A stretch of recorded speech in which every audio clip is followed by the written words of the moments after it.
The payoff, what we've all been waiting for. What are you looking for? Well, you can't come to Mercedes-Benz Stadium or Atlanta without talking about the 70,000 people who are going to be here. And this is a city that deserves this occasion. The financial investment of the ownership, the emotional investment of the fans. It is a group of people and a city that deserves this occasion. On the field, there are going to be special moments tonight, whether it's a save, whether it's a goal, whether it's a move. I'm excited to see who does that big moment and how it comes.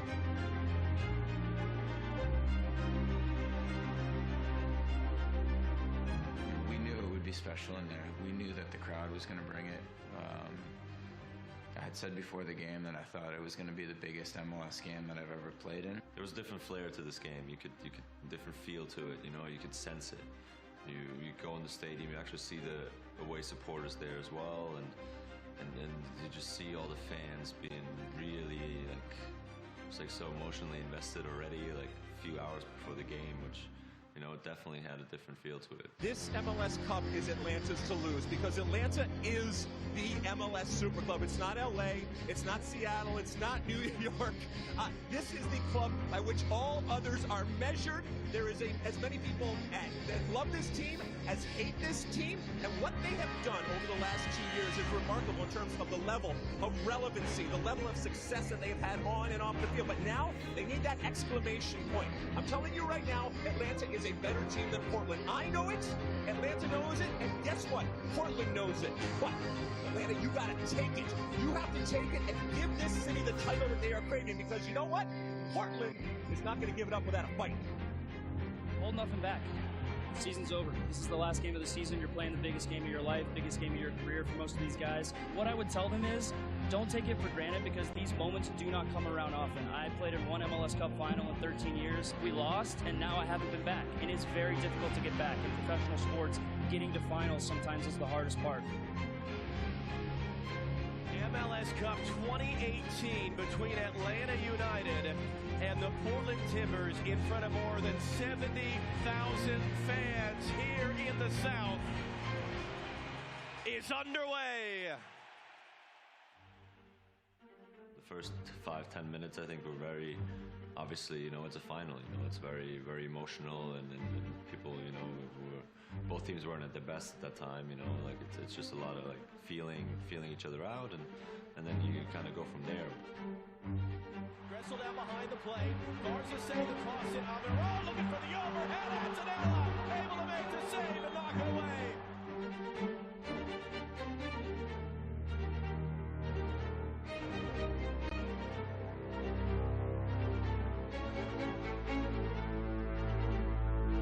I remember we had them pinned in their, deep in their end of the field.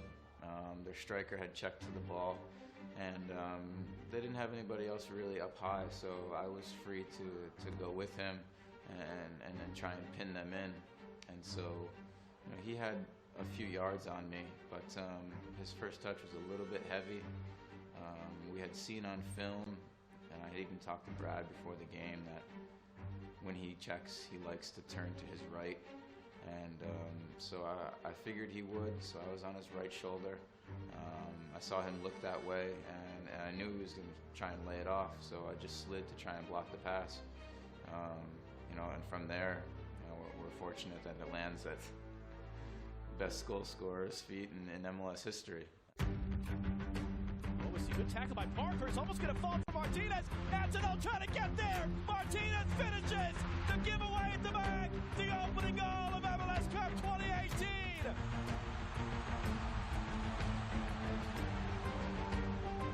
Oh, it had to be him, didn't it? It had to be Joseph Martinez.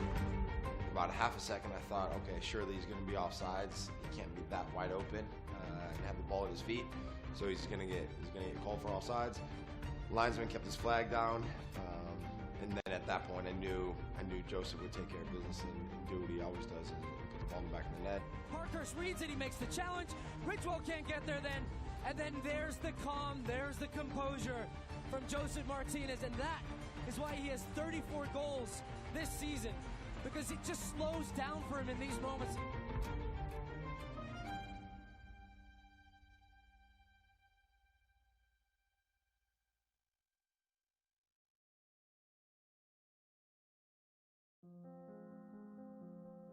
A lot of tough memories from MLS Cups before. Yeah, really, really painful memories.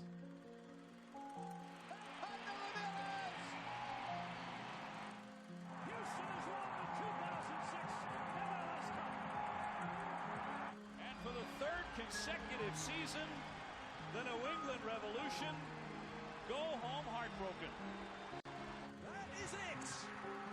Cascadia reigns.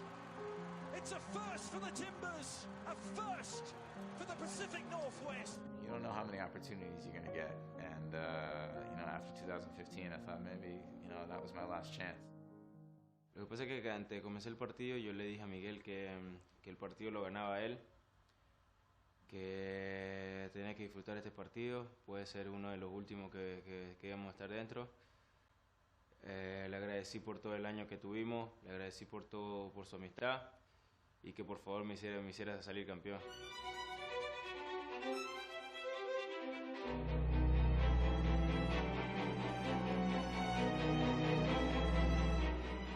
Wrestle. Now Marone looking to test Jeff Antonella. Has made one save tonight. Wrestle the fake this time. Almiron swinging in. Martinez on the backside, a goal!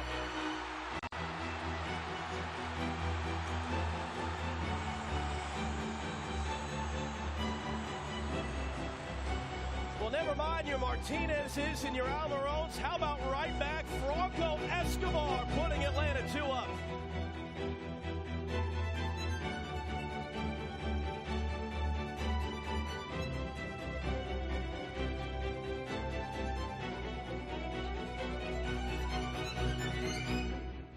I saw the ball go in from Miguel, and I actually said, as the ball was in the air, I knew it was going to get to Joseph. I thought Joseph was going to score the goal. I actually said, as the ball was in the air, I said, goal. To Miguel, I was like, goal, or golazo, or something. And he ended up just flicking it on, and Franco was, right there, perfect, obviously. Lo que pasa es que yo pensé que la pelota iba a entrar, o la pelota iba al arco. Pero después me di la repetición y la pelota iba afuera. Entonces, nada, Franquito ha estado siempre en los momentos indicados, en el momento preciso y más cuando se necesita. The first goal was big in the sense that it unlocked them a little bit, but gave us that belief and that positive feeling. The second goal was huge because it kind of solidified our stance in the game in terms of being 2 goals up at home with the crowd that we had. The dream started to become a reality at that point, I think.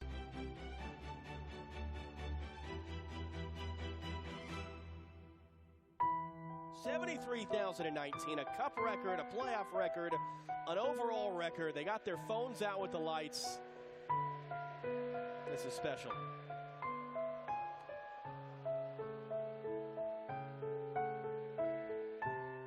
It must have been the 94th minute. I saw the ref say, there's 1 more minute. And at that point, it was like, it hit me where it's like, oh, we got this.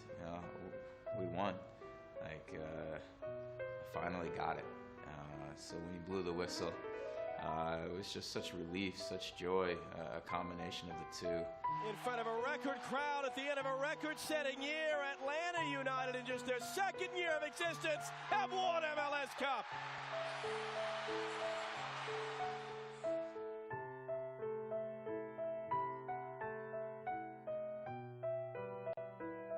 In 2 years, Atlanta United has changed the trajectory for sports in this city. There is a positivity, there is just a quality, and there is a never say die attitude that I think we've always looked for, right? You never felt like tonight, once this team got going, There wasn't a whole lot to be afraid of, was there? Confident performance from Atlanta United. Tata Martino wins the final. A lot of people said he couldn't win a final. Michael Parkhurst wins the final.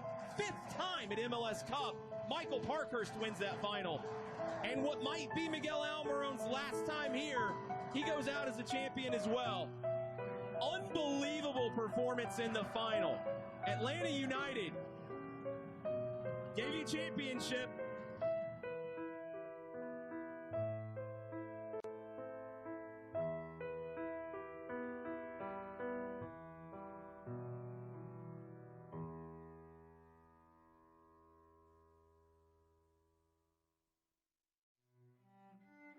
I actually ran over to Parky, first, our captain and the guy that's been so valuable to me as a person, as a player, as a teammate.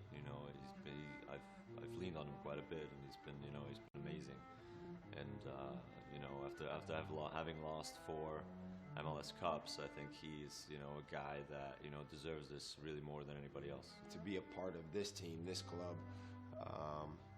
To be able to give a championship, a major championship to the city of Atlanta, nobody can ever take that away from us. Espero que nosotros nos recuerden como los héroes. Just an incredible feeling to be in the locker room, to celebrate, to taste the champagne, pop the bottles, and celebrate with the guys. I had heard it in previous MLS Cups through the walls, and wanted to know what that felt like. So to be able to experience it last night was special. It's a night I'll never forget.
Pretty excited. Can you guys hear me now? Right. Looked like we had a technical difficulty to start, Yes, but we now can we're hear good.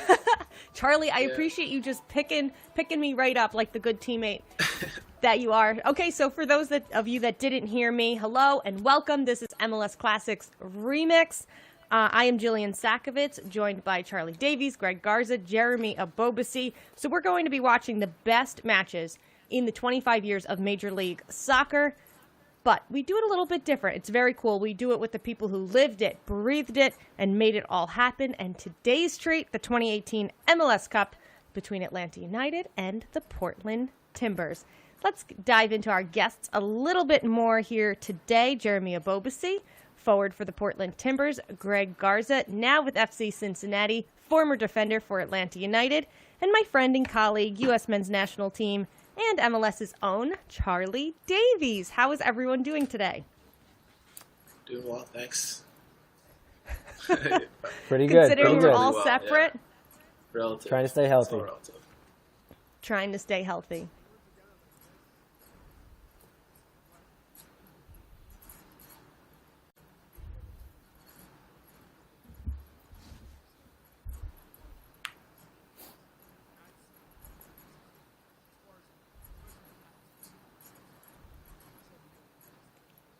The atmosphere was electric, and we're going to dive into that and so much more. But let's talk a little bit about how we got to this point, how the Portland Timbers and Atlanta United got themselves to this point. Greg Garza, for you, for Atlanta United, I am your sideline.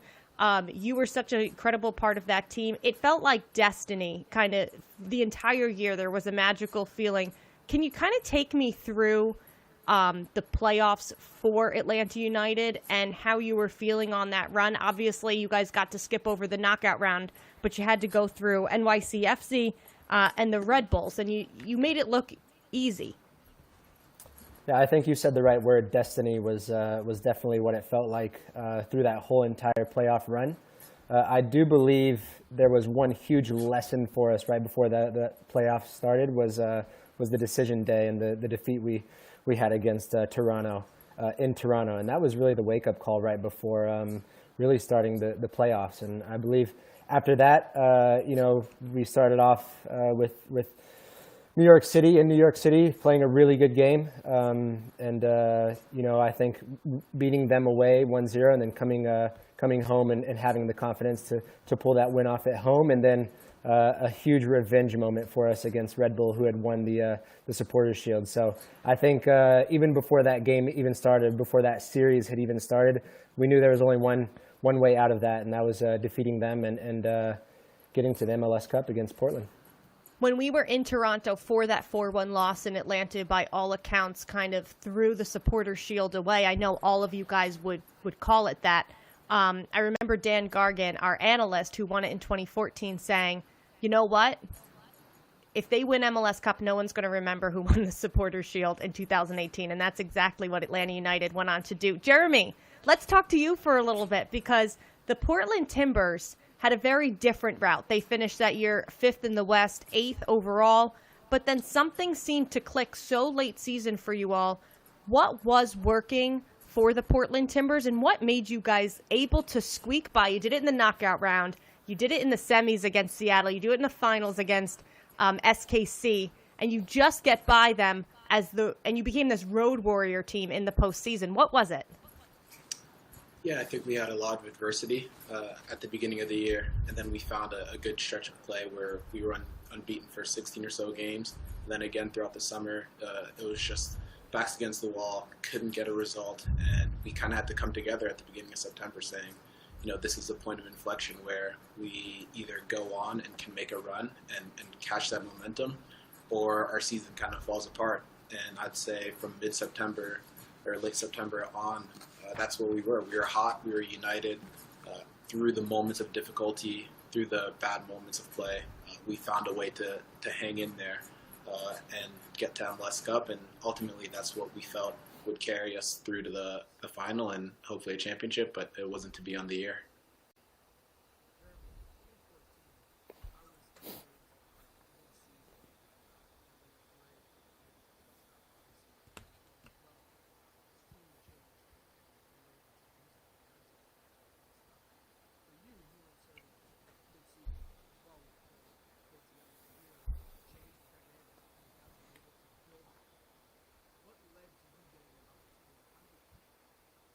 Yeah, I think there were a number of factors.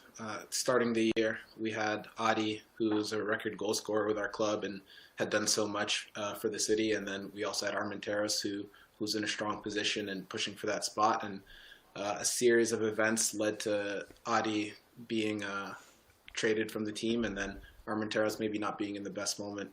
So I was able to come in against Salt Lake, and that was a big moment for me.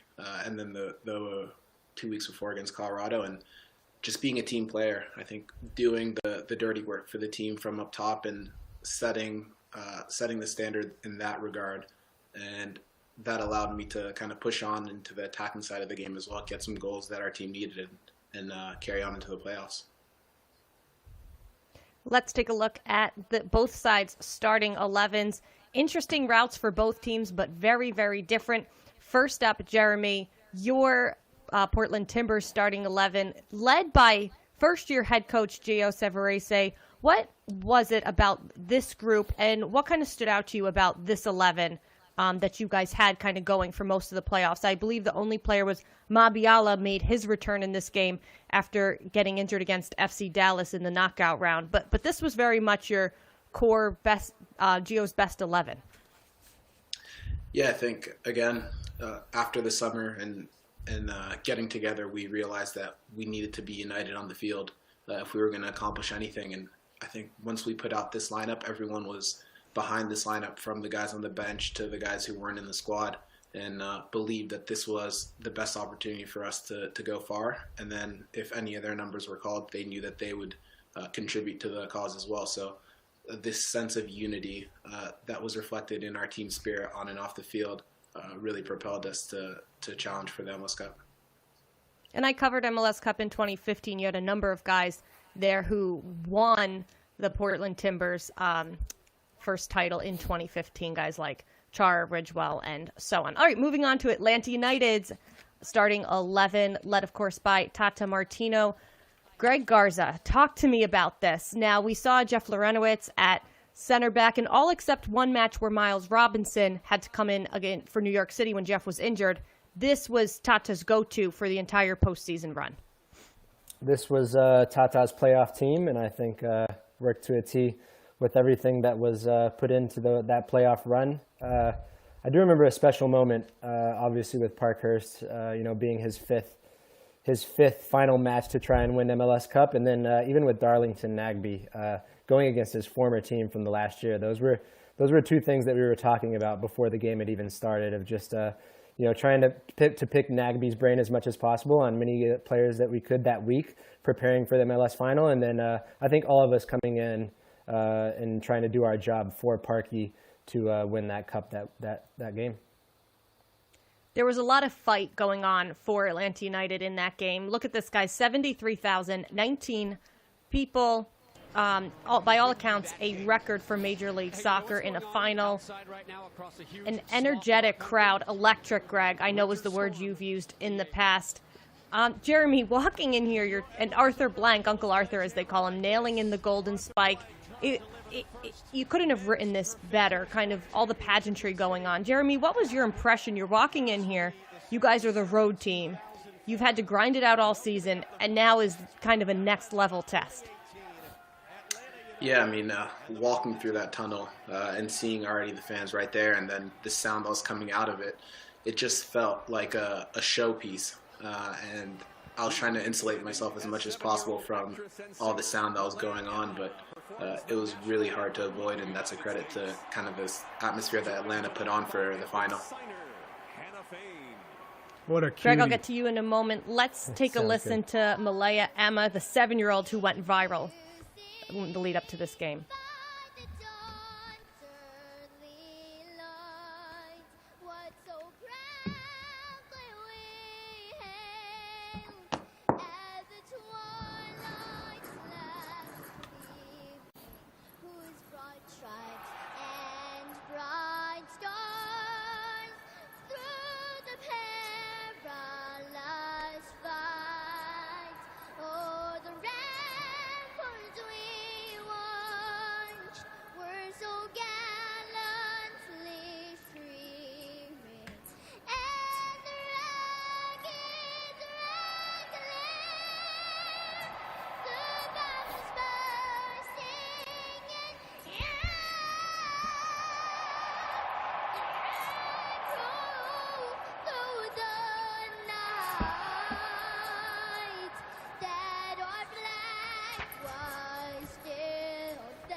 She hits that high note. Impossible not to get chills watching that. You know, for me, Jillian, in 1994, I went to my first ever match, World Cup, South Korea, Bolivia. I have never felt that energy in an environment like that until this game. I walked in there, I remember just being in awe of how much passion and excitement was in that building. It felt, to me, like a World Cup match did in 1994. It was that much passion, that much energy within not only the fans, but I could feel it from the players on the field. Is that fair to say, Jeremy and Greg? Yeah, I mean, it was unbelievable. There are a few words to describe what we were feeling in that moment and how we were going to try to manage it in a really hostile environment. It would have been nice for that to be kind of our home environment for the final. I've been there. As for whose home environment it was yours, Greg. And you looked emotional during the national anthem. I saw you pointing up as you came out of the tunnel. What were your emotions like and controlling those in these first few seconds? I think just looking back at that and kind of replaying everything in my head right now and all the emotions that were going on inside of all of our bodies, I think, it's amazing to see that for us, that was kind of a regular season match for us of having that electrifying atmosphere. And I think that's probably what all of us felt. I think if you would flash back through when the lineup is on the field, you see a lot of us smiling as well. And just, I think we had this meant to be sensation through all of us walking out and warm up and just like this laughing sensation to where, we felt a calmness with all of the rowdiness that was around us that kind of made us feel this calmness about us that got us through probably all the crazy emotions that Portland was probably going through. And just a quick reminder for all of you watching at home, hi. You can submit your fan questions on YouTube and on Facebook. They're going to be fed over to me, and then I will give them lay them off to Greg, Jeremy, and Charlie. So ask away. Greg, you mentioned that belief, and it was two things, I think. You mentioned, Jill, that was just another day in the life for us. We had 70,000 people more than once already.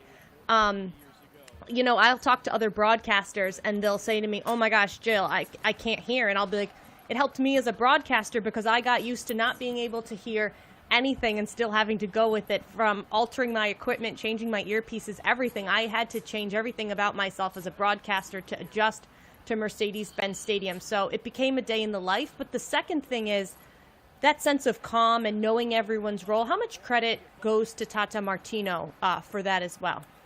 Yeah, I think many people don't realize what Tata means in Spanish, and Tata means grandpa. So, I think many people don't really realize when we see him or when we saw him every single day, those 2 seasons, at least when I was there and when he was there, and we saw him as that figure, as that grandpa figure, to where he did relay that message of calmness throughout both of those seasons, of giving us the confidence. And I think you just see someone that has come from such a high platform and other places, and then someone that you can learn from, on a platform that may not be as high as those other places that he was, being Barcelona or the Argentinian national team. And having someone like that in front of you and to be able to call him Tata, grandpa, is something pretty special that was, I think, obviously for me individually was a special thing about him. I had no idea. I had absolutely no idea that Tata meant grandpa. And there now it makes sense to me. Yeah. My mind is just blown. Wow.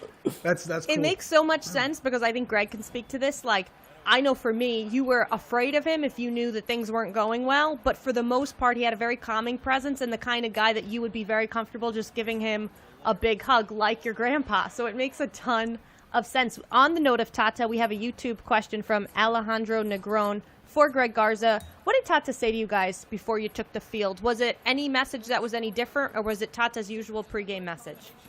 His usual pregame message.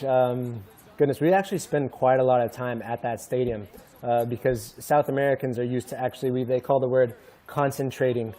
Usually sleep at a hotel the day before a game, even playing at home or away. And we would spend probably 4 or 5 hours instead of a regular MLS match to where you get to the stadium an hour and a half before warm-ups. But we'd spend probably about 5 hours with each other eating lunch, watching games on TV and just, being around each other. And I think that was something that he wanted from us during those times, especially in playoffs, of just trying to be as in sync as possible. And then his pregame speech was probably about the same as it always was, trying to give us the confidence that we needed. And I said beforehand of just a meant-to-be sensation, that we were all meant to be there. And obviously that we knew that was his last game, and we already knew what his decision was going to be after that game. So I think in a sense we all thought and believed that we needed to do something, not only for him, for someone like Miguel, that we also thought it was his last game as well with us, and also I said it beforehand as well, for Parkey, someone that had been through the ringer with MLS finals, and to finally give him that ring.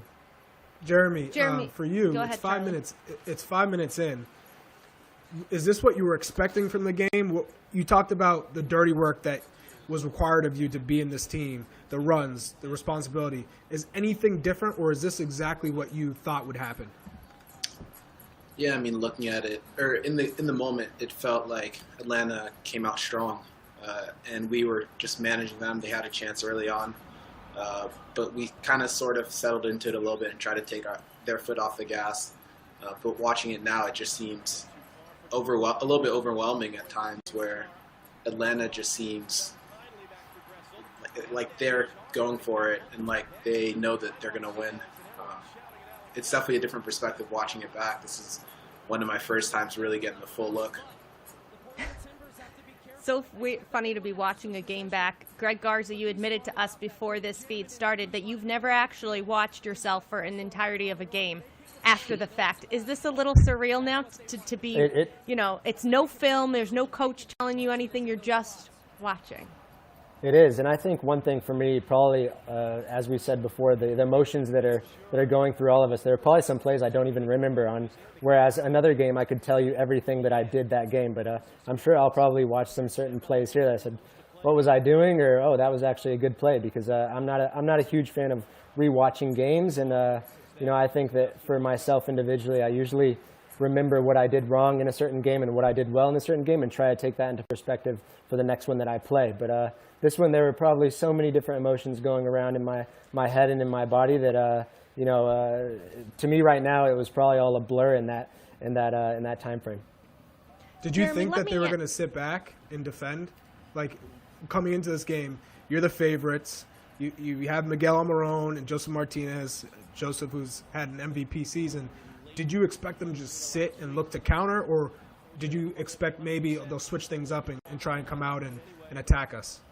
I think we expected them to sit back. I think you think about the size of the field at Mercedes-Benz, and not many people take that into perspective. And you look at other games in the past of, even the first game we had at Mercedes-Benz against Dallas, to where usually the percentage, we had quite a lot of percentage of possession, every game.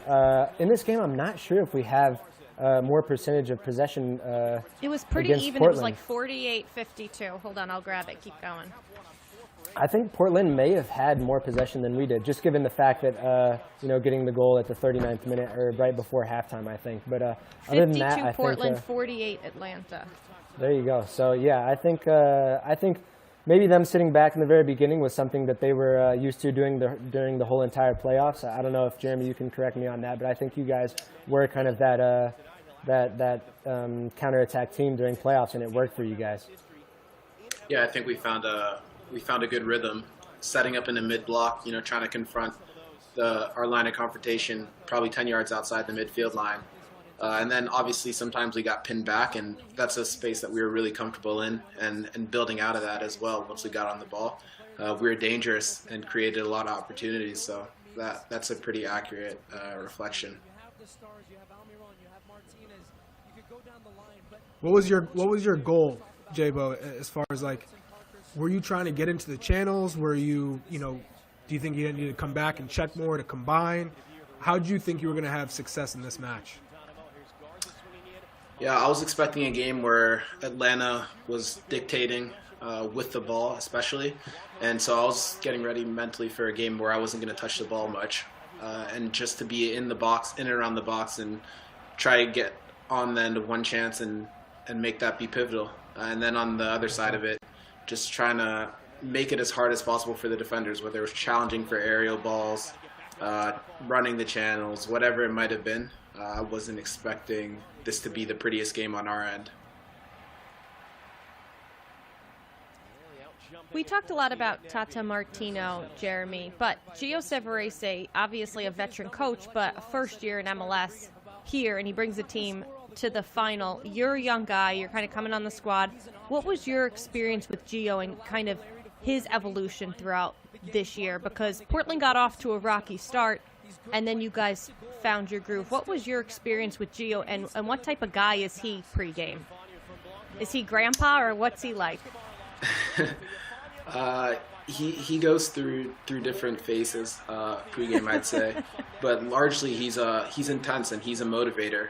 And I always come out of his conversations pregame, whether it's individually or as a team, I come out of them riled up and ready to go, and that's a credit to him and the reception that the team gives him as well. But it's great, you know he's always fighting for us. Even if we're in the wrong, he's on our side.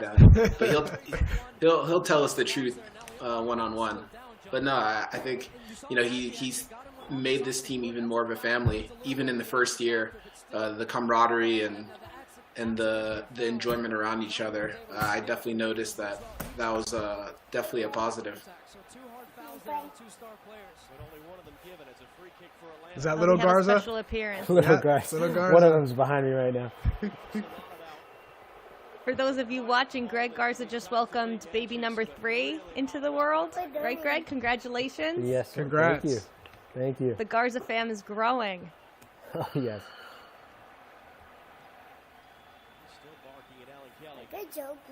You want to see? You want to watch? And something to keep in mind when you watch this one, everyone, is Diego Valeri was 2015 MVP, Joseph Martinez 2018 MVP. So you really got 2 of the most special players of the last decade facing off in this one. Jeremy, a number of guys, Diego Valeri, Liam Ridgewell, Darlington Nagbe, who is now on the other side of things, all were part of that 2015 MLS Cup run for the Timbers. Did you guys talk to them about that at all, or so much time had passed and this was such a new squad that it was a very different run? Yeah, I think it was a different run, but we, especially at the toughest part of our year, late in the summer, we kind of came together, and they were at the leadership where they understood that in 2015 they weren't the best team all year, but they got in a hot run at the end of the summer and carried that in as road team for a lot of games. And we knew that we could do this similar kind of thing, and into the playoffs as well. They just had a calming influence through all the moments. For me as a young player, I felt a little overwhelmed at times. I always knew that they would bring me back down to the ground and get the best out of me during those moments. That Portland Timbers run is what got me a job in Major League Soccer. I had been emailing, no joke, I'd been emailing MLS for about 6 months, nothing, and then all of a sudden I just got an email being like, so there's this head coach in Portland, there's a lot of pressure on him, they could miss the playoffs, he could get fired if they do, could you go out to Portland and see what happens on decision day? So I'm like, sure. I have no idea, I've never covered the league before. I go out to Portland, it's Caleb Porter, and I cover them on decision day. They're on the brink of not making the postseason. They could have landed like right outside or inside. They end up not only making it, but going on an incredible MLS Cup run. So they're like, Jill, could you just like stay in Portland? And it was really the Timbers that year that probably solidified me a job, or we wouldn't be having this conversation right now. So thanks. That's why they're my second favorite team. You became a full-fledged MLS fan now. Well, look at who I got on my wall. Exactly. The 2 people that got me my jobs. Greg, when you're watching this now, what was going through your mind so far at this stage in the game? Are you thinking, oh, we're good, we're confident, we're knocking the ball around, this is what we expected from Portland, and this is how the games have gone towards the end of the year because teams started just defending against you guys and looking to counter?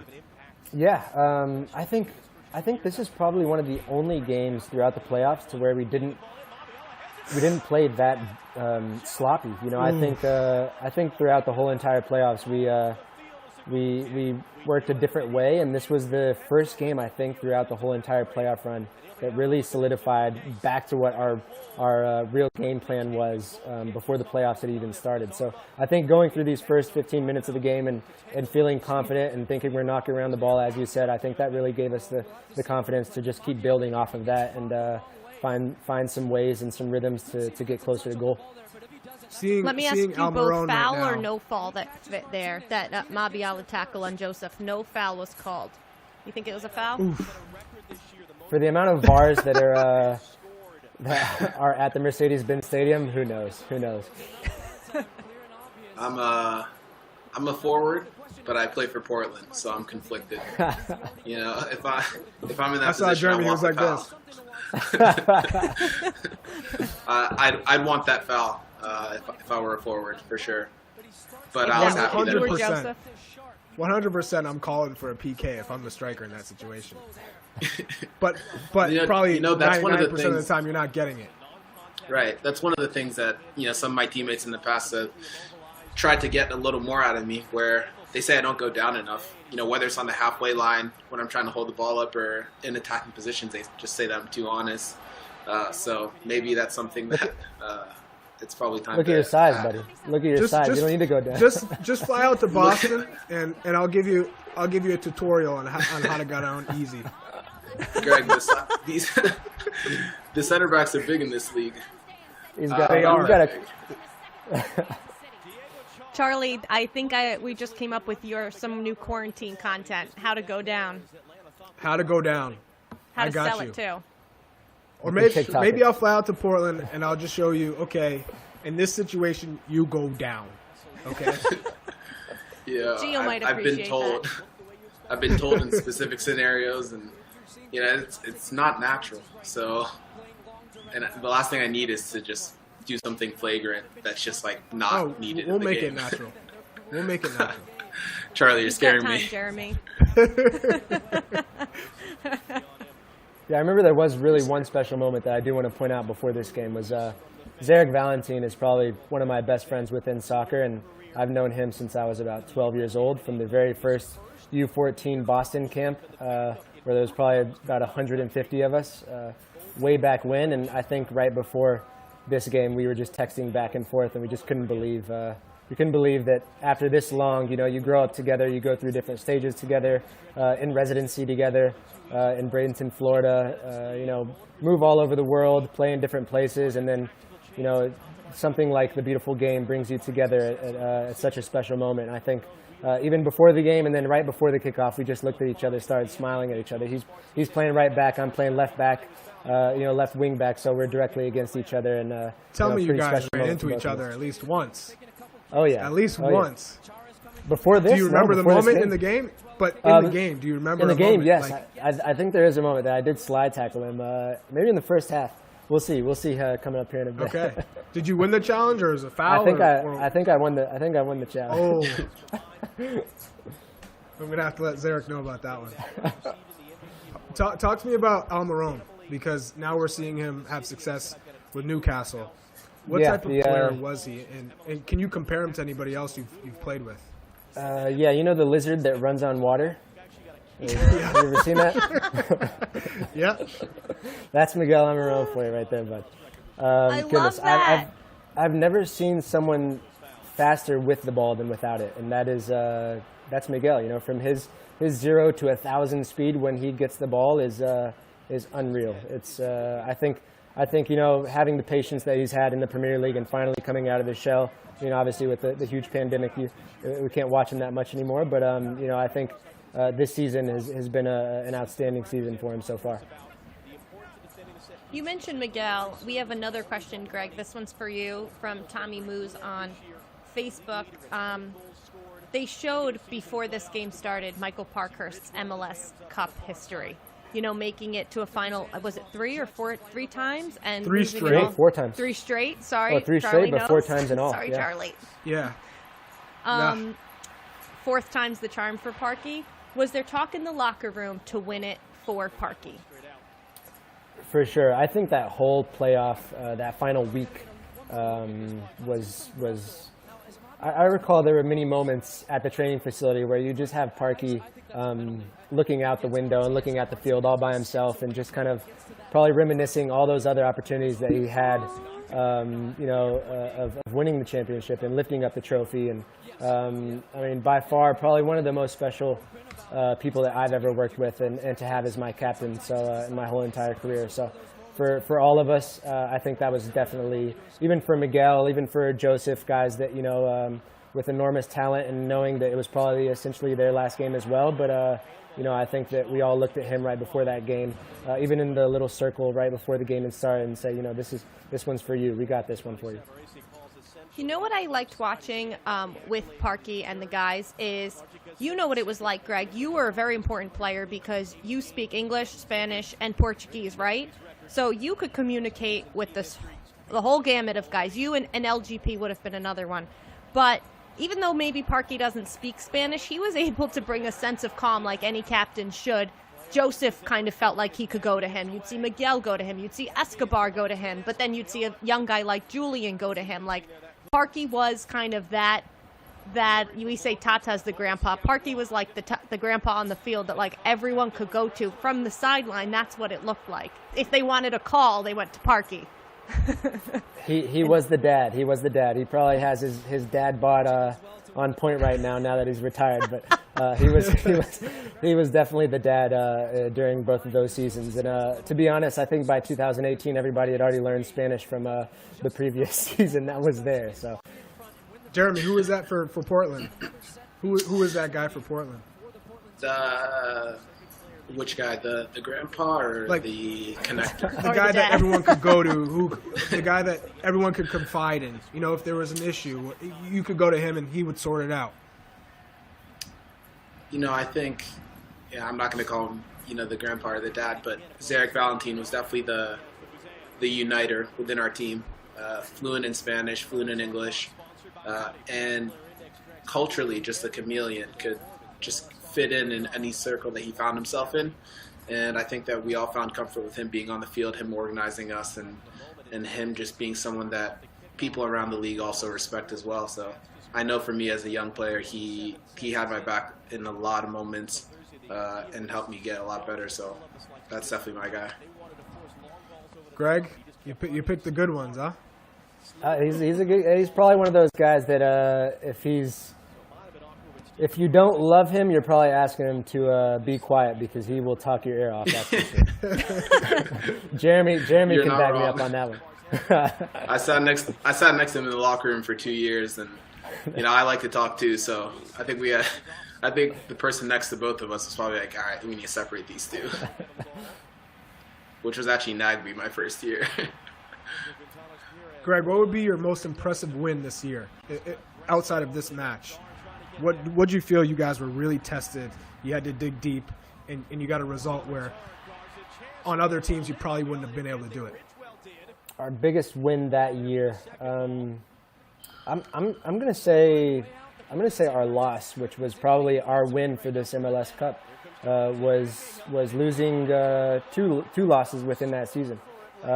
We lost against New York at New York and potentially lost us the Supporters Shield, and then having the I think it was a 4-0 loss against Toronto that last game. So to me personally, I think that was the win of that season of winning the MLS Cup, because I think without those two games, we probably would have felt maybe a bit too confident or not have this this extra edge to get us this far. And I think that even though they are counted as losses and defeats within that season, I think personally, as a group, to unify us, to build that chemistry as much as possible within those playoffs, that was technically our win. And Jeremy, for you, is there a win or a match that kind of turned everything for you guys and put you in the right direction? I think we had a couple moments in the summer. I can't remember. It might have been Seattle, where we went away and got a big result. But that was, anytime you get to win a game like that, it's really important. But I look back to our away game against Salt Lake in October, and how that solidified the way we were going to play, the successes that we were going to have on the field, and how we were going to work for each other. That's the kind of team that we were in the playoffs. So I would really point to that game against Salt Lake. Oh, Greg, that was you crossing it to Nagby. You remember that? Yeah, Darlington doesn't like Second to shot head of the the ball, game. So. There you are. Can you take us through this? Yeah. Besides Darlington not liking to head the ball, but I think it was a pretty good ball for him. But maybe a bit contested by two bigger center backs by Portland. But for him to get in the box, I think this is where we start to actually build momentum within the game to really push ourselves towards that first goal.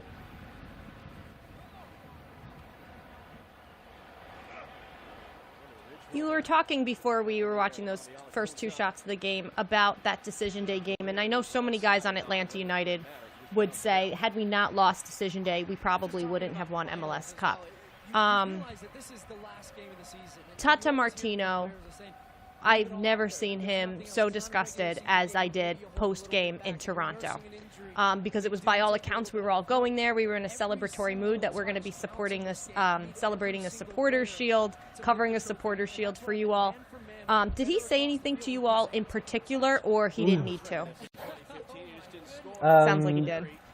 No. I was just watching the play with Brad, almost giving Diego an open goal. But no, I think after that game, nothing was needed to be said. We had the day off right after that, and then going into training, I think that's where I come back with the Tata.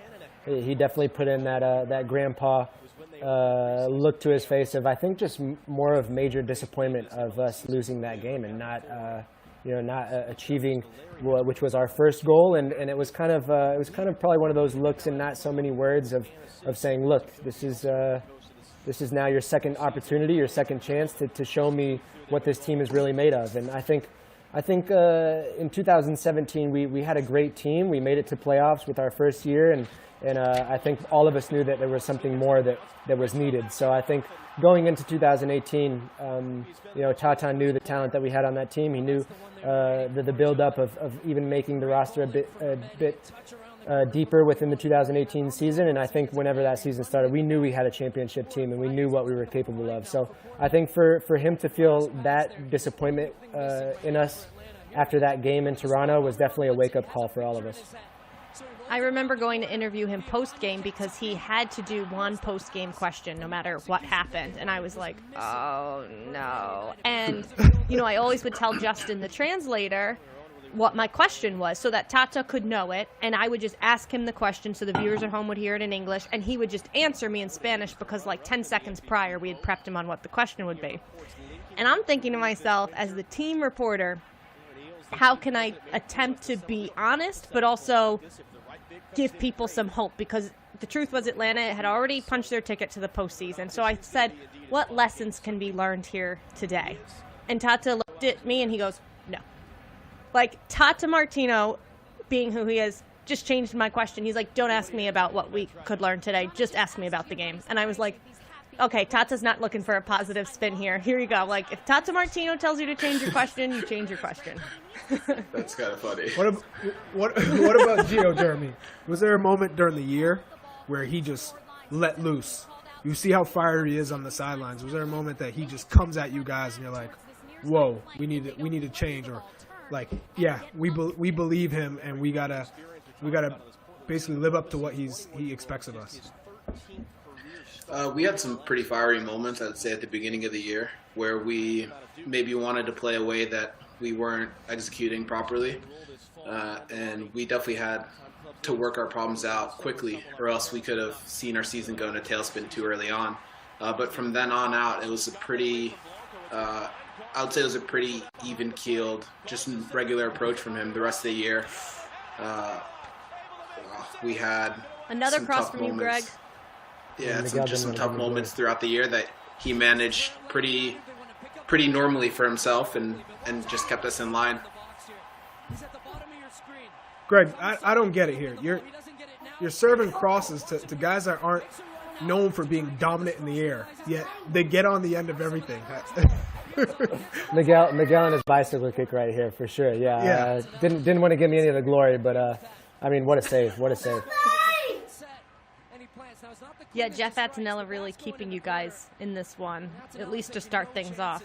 before taking. How'd you find yourself to get into rhythm, Jeremy? Because how many touches have you had, Beef?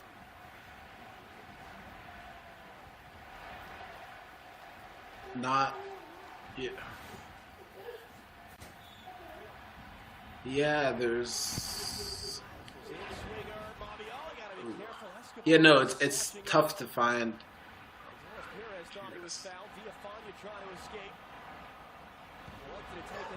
Oh, we lost Charlie for a second. Charlie. But Jeremy, go ahead. We can answer him anyway. I didn't know if that was my feed cutting out.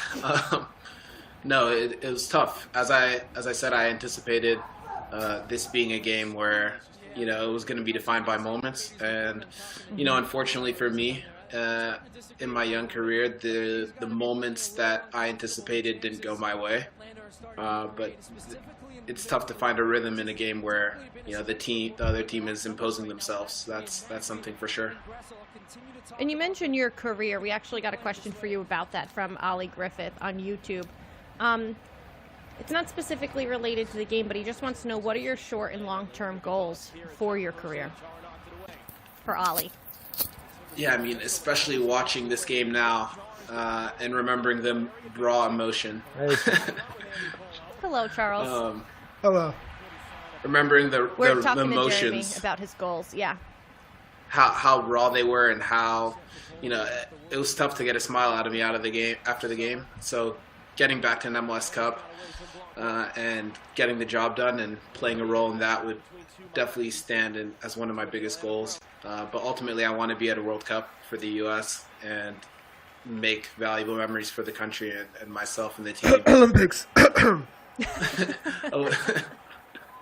Definitely the Olympics as well. Okay. Hopefully I'm not aged out of that. No, there's no way they can do that to you. There's no way.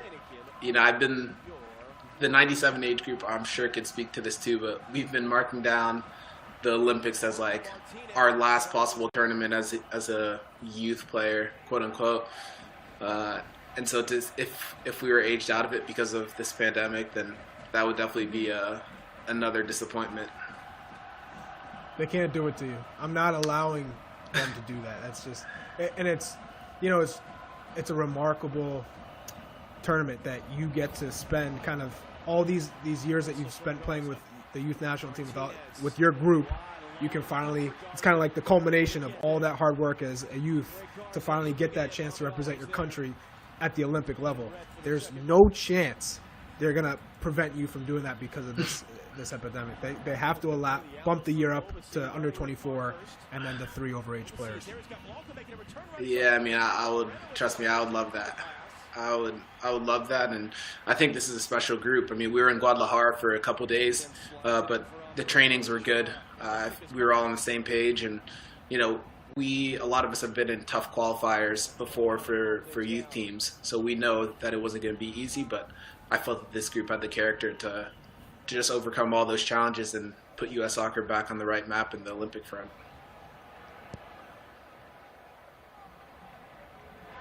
That's what I'm expecting.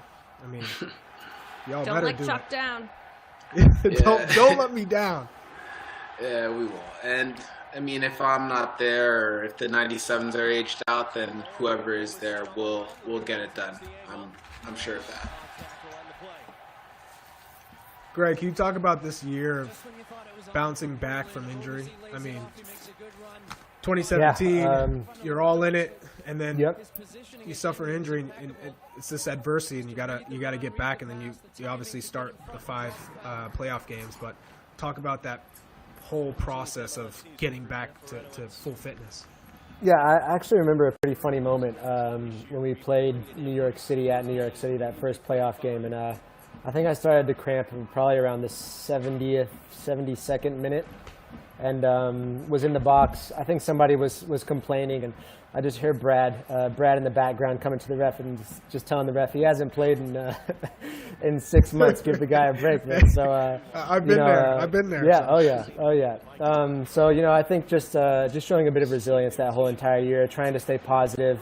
Obviously, individually, obviously being on an option year as well, of just not knowing what's going to happen with with the team doing so well and collectively, and being an outsider and looking in sometimes is very difficult. But you just have a lot of patience and then realize that everything happens for a reason. Whatever's set up is going to happen. And I think for me, being thrown into the fire that last game, even though it was a 4-0 defeat against Toronto, I think was definitely a moment for me just to get back into things as quickly as possible and prepare myself for whatever was to come, and know that my spot was there again to take it and get through the whole entire playoffs and prove a point not only individually but also to everyone that supported me.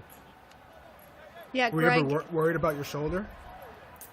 I think I went through so many different ups and downs within that year with my shoulder, and definitely felt the confidence. I can say me and Parky and I were definitely shoulder brace brothers. There he is right there. It's a good look. Yeah. He has it on. He has it on both shoulders, so it kind of gives him like a hunchback look from pulling his shoulder so much. But I had that hunchback look on my right shoulder for that whole entire season. That's for sure. Greg, you went from May 30th until decision day without playing. You have to come in for an injured Chris McCann in Toronto, and then you go on to play starting every game of the postseason. Jeremy, I want to talk to you about your postseason run. It was a little crazier than Atlanta's for Portland. You guys beat FC Dallas in Dallas 2-1. That was the knockout round. Then the conference semis, you beat Seattle in just an epic game. You win on penalties. And then you have to beat Kansas City, which again you do by just one goal. And that second game of the legs was particularly intense. Which game was craziest for you? Was it that second game against Kansas City, or was it the Pens in Seattle? I would say can be a tie. For the team, I would say the Pens in Seattle. Like, as an organization, you're playing Seattle in Seattle, full CenturyLink, and so to end their playoff run like that was monumentous. And then for me individually, I would say that second leg in Kansas, where I came out personally super flat in the first half and felt like I was getting bullied. And on the flip side, the second half, I felt like I had one of my best halves in the season. And I felt like the team really turned it around as well. And just knowing how dominant they were in that first half, to know that we came out on top and had won the Western Conference was monumental as well, and a first trophy for a lot of us. So that was definitely real special. Garza, look how high up the field you are. What, you trying to get in? Trying to get into the attack, huh? Yeah, I'm already back where I need to be. Look. Okay. Good recovery. Good recovery. I think that was the liberty that Tata definitely gave to me, and even from the 2017 season of being involved in the attack as much as possible, and just having the backup from LGP, Leandro, right behind me, and even in the first season in 2017 having Carlos Carmona kind of cover as much ground for me, and then in this season, Eric Remedi covering a lot of ground as well. But I think, having that liberty and the opportunity to be involved as much as I could in the attack and trying to connect with Joseph and Miguel as much as possible. In this system, did Tata want you serving balls by the end line, or was it more those bending balls on the ground in behind for Joseph Martinez or Almiron? What was preferred from Tata? I think there was only one thing to say about that, was get the ball to Joseph in the best opportunity possible. It doesn't matter if it's on the ground, in the air. You have a killer shark like that up top, and someone that can really define a game for you. It doesn't really matter what kind of ball you give him. That must be nice. That must be nice. Just a little reminder for those of you that need it, Joseph Martinez had just a record-breaking season in 2018, 31 goals in the regular season, practically averaging a goal a game, a goal-scoring pace that we had really never seen before in Major League Soccer. Until last year. I said we had never seen. Yeah, I know, until last year. I remember watching the run and thinking, no one's ever going to touch it, ever. Like, look at this. He's just so clean and calm in front of goal. no matter what the situation is. I really thought no player in MLS will be able to touch this record. And obviously Carlos Vela has to go and put on a ridiculous season. But if you could go back in time right now, Jeremy, what would you tell your squad? They just scored. You've seen 40 minutes of the game about. What would you tell your team to get them to react and change the way they've been playing? You know, I think it's tough to really remember how the overall team environment was in that moment. But I think I'd have to speak to myself and just kind of shake it off. And that's something from this moment that I've grown a lot, where, you know, you're going to have really difficult moments in games, whether you're missing sitters, whether, you know, you're giving the ball away. And there's going to be plenty of opportunities to make up for it if your head's in the right place. And I felt that, looking back, I would assume that a lot of the veterans were ready for it, ready for a difficult moment, ready to go down and come back from it. So I would just say just keep competing. That's all we can do. You know, just manage everything. We'd been down multiple times on the road already. There's nothing else to say at that moment when something bad happens. On that play in particular, did you think you had a little bit more time? Were you a little bit surprised that he was able to lunge in and slide at that moment? Yeah, I think he read the play, and I saw the pregame a little bit, so I saw him talking about, you know, what were my perceived tendencies, and he really bought into that. And that gamble I wasn't expecting that gamble. Maybe a little bit of a heavy touch off of the bounce on the wet turf, but you know, there's a lot of things that I can talk about in that play, but ultimately, I think he just made the right decision to go for it, and it was just one of those moments where if it's going to go wrong, everything possible is going to go wrong. Like, what are the odds that Joseph Martinez is going to be next to wide open in front of goal off of an unintentional pass/tackle? So yeah, it's a lot, but it's what it is. Yeah, I'll build off of that. I think championship teams, you need a bit of luck, and that was to me. I watch it over and over in that play. I think even Parkhurst's slide tackle, he touches it first and it knocks off of your foot and goes straight into Joseph. Even Joseph has a bit of deflection with your center back as well, and still ends up right in front of him. So I think you know, championship teams. Even when I was in Tijuana, we won the whole entire thing as well. You need a bit of luck on your side, and I think that specific play in a final game, you know, that made the difference. And honestly, you look about at Joseph's hair. You look at strikers and even midfielders and wingers. We lose that ball more than we'd like to, but it never ends up being a direct assist. So that threw me off. Yeah, exactly. That really threw me off in the game. And I think at this point I would look at it much differently. And this is probably that second play where you know, I had a chance to make up for it right away. And again, I think Guzan read it real well. I don't know how much I would change from that initial header. Maybe go back across the near post, but again, just moments that change games. I was going to mention it in this your play. head a little bit there, the play. Do you feel like you had full concentration there and you weren't really thinking about that goal that Joseph Martinez scored, or it was just great goalkeeping and you didn't get enough on it, like in that instance right there? I think I was missing a little bit of that killer instinct because I was still reeling from the goal.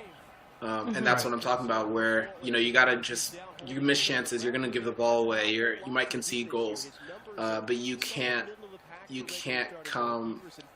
let that define your game, because you know that there's going to be another moment that happens, and that's definitely something that's different now, where, again, I miss a chance, okay, I get the next one. Yeah, I was going to mention Greg, that. did that come for you? At what point in your career did that come for you? The ability, I think Jeremy's talking so much about the ability to shake things off almost instantly. Has that come for you, and when did it come for you?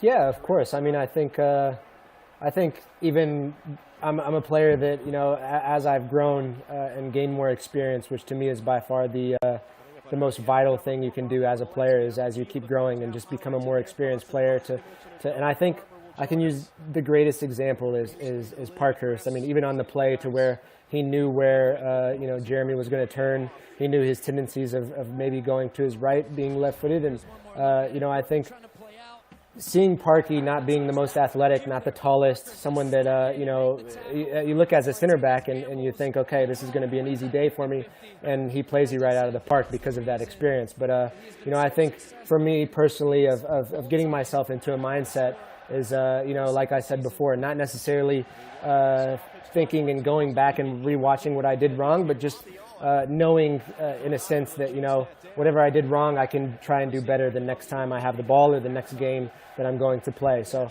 it's obviously much different for a forward because you guys those chances don't come that much. So I was going to say even pregame, that was the one play I do remember that was probably the game changer of what this game was that missed chance by Jeremy. I think it was a great save by Brad. I think him being a goalie, he was definitely at the right spot at the right time. I'm not sure if there's anything other Jeremy could have done within that play. It looked like a great header to me, but maybe a bit of luck on Brad's side just to get across the goal as quickly as possible and be at the right place at the right time. Had it been a 1-1 game, we would be looking at a very different halftime. Jeremy, what was your thoughts as you were kind of heading to halftime at this moment? Yeah, I was caught up in the emotions of the end of the half, and I remember having to have teammates kind of calm me down, and again, some of the older guys saying, it happens, you got time, just keep going. But I just felt like I let the team so down, and it was really hard for me to put that aside. And I think that comes with the youth and the inexperience of having just entered the lineup towards the end of the year and having not had to deal with that kind of game-changing moment earlier on in the year. But I felt like the team was, a little bit. I felt a little bit with the backs against the wall. It's not a position that we were unfamiliar to, but it was a bigger mountain to climb, and I think that everyone knew that, even if we still believed that we could get it done. Greg, you're up 1-0. How are you guys feeling? Yeah, I think they just put a stat down there saying that 0 losses after being 1-0 up. So that was probably already in our minds. I think once we had that first goal, I think we had about in 15 games to where 15 or 16 games within that season that after going 1 up, it was a must win for all of us. I saw that little jog off the field. You looked light on your feet. You looked good. You looked like you were feeling good. I think there was a little smile in there as well. There could have been a little smile. Yeah, I saw that. Well. You were looking good. And Jeremy, I've been there. I've been there before, and you're just that much stronger from that experience. I mean, now we've always go through these patches as strikers where we're hot. Everything we touch hits the back of the net. We don't have a bad touch. And then there's those moments where you're in front of goal, and that thing, no matter what you do, it's not touching. It's not touching the back of the net. And, now you're just going to be better for it because we have to have that thick skin. Honestly, if I look at that moment, and it would have been great to help lead the team to an MLS Cup championship, and that's something that I still think about. But I wonder what 2019 would have looked like for me if I had accomplished something with the team that I wasn't expecting to do this early on in my career. Would I have been more complacent? Would I have carried the momentum? And I think that kind of humbled me a little bit. I wouldn't say I have the biggest ego by any means, but the humility that came, the feeling of just normalness, like I wasn't anything great, definitely drove me to be better. And knowing that I was going to get called up to the national team the following week, when I got the call, it just reminded me that I'm bigger than 2 plays in a championship game that I wish for the life of me that I could take back, and being able to build off of that January camp into my strongest season to date, where I've shown the most growth, kind of makes me think that that's one of those moments that had to happen for me. And for it to happen at 21, I can only hope and expect of myself that there are going to be plenty of good moments in those situations. Absolutely. Some quick housekeeping notes, guys, that we have to do during halftime is chat. MLS Unites MLS remains committed to helping during the COVID-19 pandemic. These two teams in particular have done such a great job stepping up to help the community. Atlanta United owner Arthur Blank and the Arthur Blank Foundation has donated $5.4 million for funding for immediate long-term recovery in Georgia and Montana. And also the Portland Timbers, they've created and funded a Stand Together assistance fund to help part-time staff. And in partnership with Park Provisions, the donation of approximately 1,000 pounds of perishable food, bread, produce, and other food items going to a non-profit Lift Up focused on reducing hunger for low-income residents of Northwest and downtown Portland. And also, are you loving these MLS Classics remix? Well, you got another one coming up that is going to be Monday, April 6th.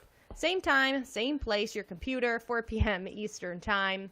You've got, look at this lineup. Really looking forward to this one. Winalda, Bill Hamid, and a number of other guys. It's going to be a fun one. We're going way back for that one. So yeah, stay tuned.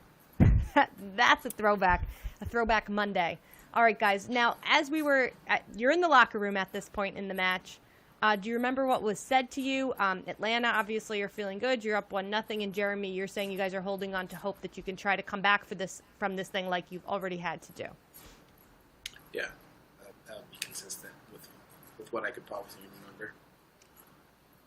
Was anybody throwing stuff, or or was it more like we got this? We've had opportunities, we had chances. We just have to continue to do what we've been doing, or is it kind of more, let's change how we're playing, let's be more aggressive, let's attack a little bit more? It's tough to remember, but I would assume that it was more about can we just stick together in the moments, knowing that there's still 45 minutes to play. That would be my best guess. Gio's really good in those moments where he keeps us grounded and just keeps everything in perspective, and I think, again, an older me would be more responsive to that than I was in that moment. Greg?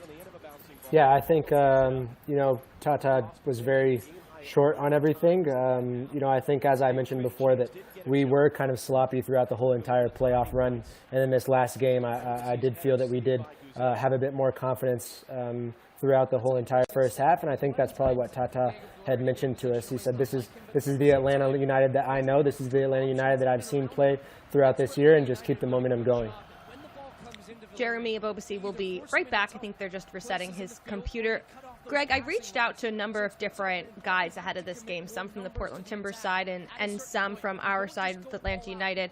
And I talked to 2014 champ with LA Galaxy, Charlie, don't be mad at me, Dan Gargan, and he said that he had a specific moment in 2014 when it just felt like there was no way they weren't going to win the final. He said going in, sorry, all right, Charlie, go like this. He said going into that game, he knew that they were going to win. Did you, whether it was during this game or during the season, did you have a moment where you thought there's no way we're not coming out of this champs? Yeah, I think, I mean, honestly, I always say this. I think 2017 we had a great run. We really saw that the talent that was on board, and maybe we're just missing a bit of pieces to provide depth within the squad. But I do think that beginning the 2018 season, I think we all looked around at ourselves in preseason and said, you know what, this team has to win it all this year.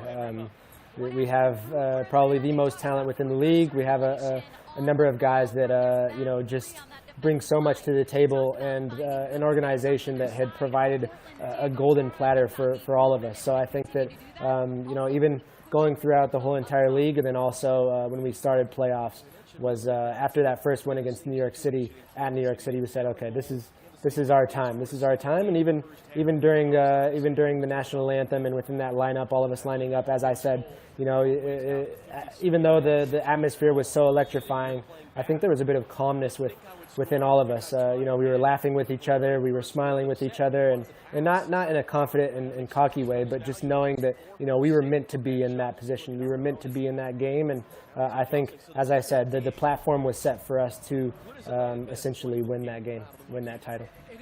Jeremy, you talk about beginning of the game, the flashing lights, the atmosphere, the energy, you being in awe.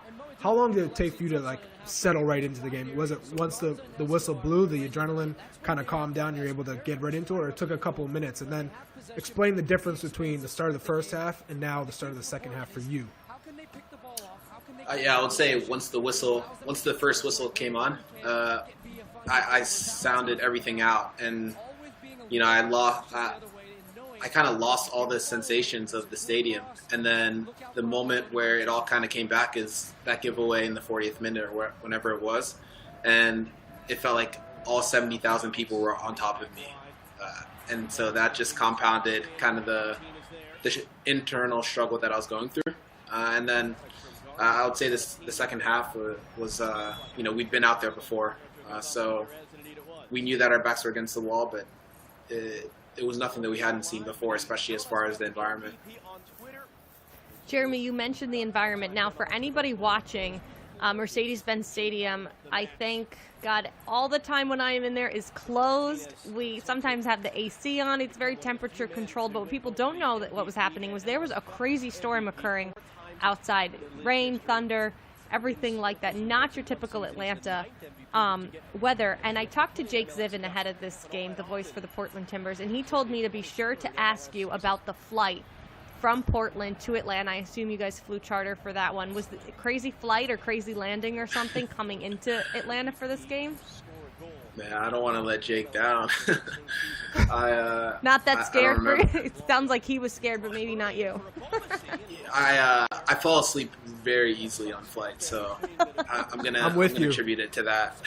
Like as soon as I strap in, then I'm done for the flight. What about the fans? All the fans that traveled to Atlanta, were you surprised to see how many? And I think I was a little bit shocked, one, at the Atlanta fans' dedication to wearing, whether it was a jersey, a scarf, a hat, it seemed like every single Atlanta fan in there was wearing some sort of Atlanta United team gear. And then for the Portland Timbers fans, I was surprised at how many actually showed up at Mercedes-Benz, and all the scarves that they were wearing, they were very passionate, and you could tell, man, they really care about your squad. Yeah, I would agree with you that, when I walked in that stadium, all I could see was red, and then I looked up into the corner, and then all I could see was green in that corner, and that was comforting. But to your question, it doesn't surprise me at all. The Timbers Army always has our backs. Like we'll be playing in a random midweek away game, and we'll still see them in full force in cities that I don't always expect Portland fans to be in. So for a game this special and for an opportunity to get a second star on our jersey, I knew that they would show up and be as loud and as game changing as they could for us, even if Atlanta showed up with 70,000 odd or whatever it was. Important question. Is it, when you're walking around Portland, are you seeing Timber Joey just taking a stroll? Is he just out and about? Do you see him just in regular day life, or is this only stadium? Yeah, because is he just walking around with a chainsaw? Like what's going on here? Yeah, that's all I was gonna say. I just see him at every corner with a chainsaw. No, I see people around Portland, especially when I'm around the stadium, but Timber Joey, he maintains he's low-key outside the games. Okay. I don't see him as often. Oh! Some quality Portland chances here. At this point, are you guys thinking, okay, we're still in it, we're still getting opportunities, it's getting closer, or did you still feel like, they still have the better of the game? We're used to being down in this moment in the season. So at 1-0 away from home, I think there was always a quiet confidence that, whether it was due to our own good play or whether it was due to good fortune, we could get something out of it.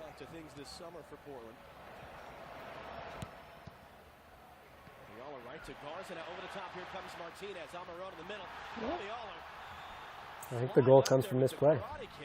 Yeah, you asked me if I thought the other one was a foul. I want to see this one again, because I know this one was. I know we talked about this one for a while afterwards. What's your take on that? What do we think right there? Garza? Tough. I'm going. I mean, Joseph already has him beat. He's in front of him. I think, Jeremy, if you're already in front of a defender and they come, even if they get the ball, but from behind you, you're wanting the foul. I would say the PK more than this one I'd be mad about. I just know as well that I've been in positions where, I'm in that kind of relative position, not getting the call. But if a defender touches it first. Games are different, so calls are different. Escobar. Greg, what's going through your mind now? Goodness. Yeah, look at him. I think. Fresh cut. Yeah, ecstatic. I think that's someone who really just blew up in playoffs was Franco Escobar. Someone that dealt also with a lot of injuries during the 2018 season, was in and out of the lineup, but in playoffs he turned it on and was an important piece for other games. And I think this was the icing on the cake. Escobar had 2 goals and an assist in the MLS Cup playoffs in 2018, and then last year he had the lone goal in the first round against New England. Escobar gets up in big moments. He's that kind of player. You never know when he's going to show up, but when he does, you're very grateful and thankful, especially like this moment. Jeremy, you see the ball hit the back of the net. At that moment, did it really hit you like, this one's going to be tough to get back? Yeah, that felt like a dagger. To come so quickly after the half, too, where, I'm not going to say we were dominant, but where we were in the attacking half for a few moments and, maybe close to getting some chances, that felt like a dagger, and I knew that it would be momentum on their end. But looking back on that play, and even in the moment, I knew that they just got us on that stutter. Like, our line is just all over the place, and then runners are in between the lines, and it was a perfectly run free kick play that, again, that flick, how often is that flick getting perfectly to the guy at the back post? But and the finish, it just wasn't, that's not an easy finish. It's a tight angle, like inside the foot. Like, it, honestly, for a right back, that's a hard one for a striker too. So it just feels like with each of these little moments, it's just meant to be for them, and we're still going to fight, obviously, and everyone's running and trying to believe, but it just gets harder and harder. Someone we haven't actually talked about, which is crazy, because I remember starting every show for Atlanta United. You couldn't go 30 seconds into a show or a game without talking about Joseph Martinez, and we've actually somehow made it 55 minutes into this one without really kind of diving into him and how he's just seemed to be unstoppable that year and really set a new tone and a new era for Major League Soccer until, like Charlie brought up, a year later with Carlos Vela. But Jeremy, let me ask you, you're coming in here as a young guy. What was it like watching Joseph on the other side of things and knowing what he was doing across the Eastern Conference? You don't get to see this guy a lot, and then you're seeing him in his biggest moment. Yeah, I think, obviously he had a historic year that year, and I was watching all his goals, as I do a lot of the strikers around the league, but his clinical edge and how calm he was, it was just impressive, and it's something that, I sought to emulate in front of goal and still do to this day. And for him as an individual, I think it's obviously really sad to see what happened at the beginning of the year, but I know that he'll be back, and I'll be learning from him from afar and hopefully getting the better of him in these kinds of moments. Jeremy, Greg, what was it like being teamed? Well, I was going to say, you moved, from starting striker to last year we saw you playing on the wing a lot. How did these first 2 years help you to still have success on the wing and still be scoring goals from a different position? Yeah, our team changed a lot of our identity as far as formations, knowing that other teams were posing different threats. So sometimes that meant me being on the wing to make room and for myself and for the other striker. But I just think that being a team first player where, whatever Gio's asked of me, I do, gave him the trust in me to play out wide and still do a good enough job at times, and other times a very good job from the wing position that I wasn't always familiar with. Does that help you as a starting striker, let's say for this year, that experience being on the wing? How does that kind of change your game or added to your game? Are there certain responsibilities playing on the wing that have made you a better player? Well, yeah, I think you get on the ball in tougher situations, or different situations, tighter spaces, having to play in between the lines more, and having to dribble out of pressure. That's something I didn't always have to do as a target striker, especially in 2018. And also it gives me the perspective of a winger, you know, what kind of runs they want to see in the box, what kind of runs they want to see out of midfield. So getting on the same wavelength as your wingers is real important. You look disappointed. Is that fair to say, coming off in the 59th minute? Were you just thinking about those two opportunities in the game, the giveaway and then the header?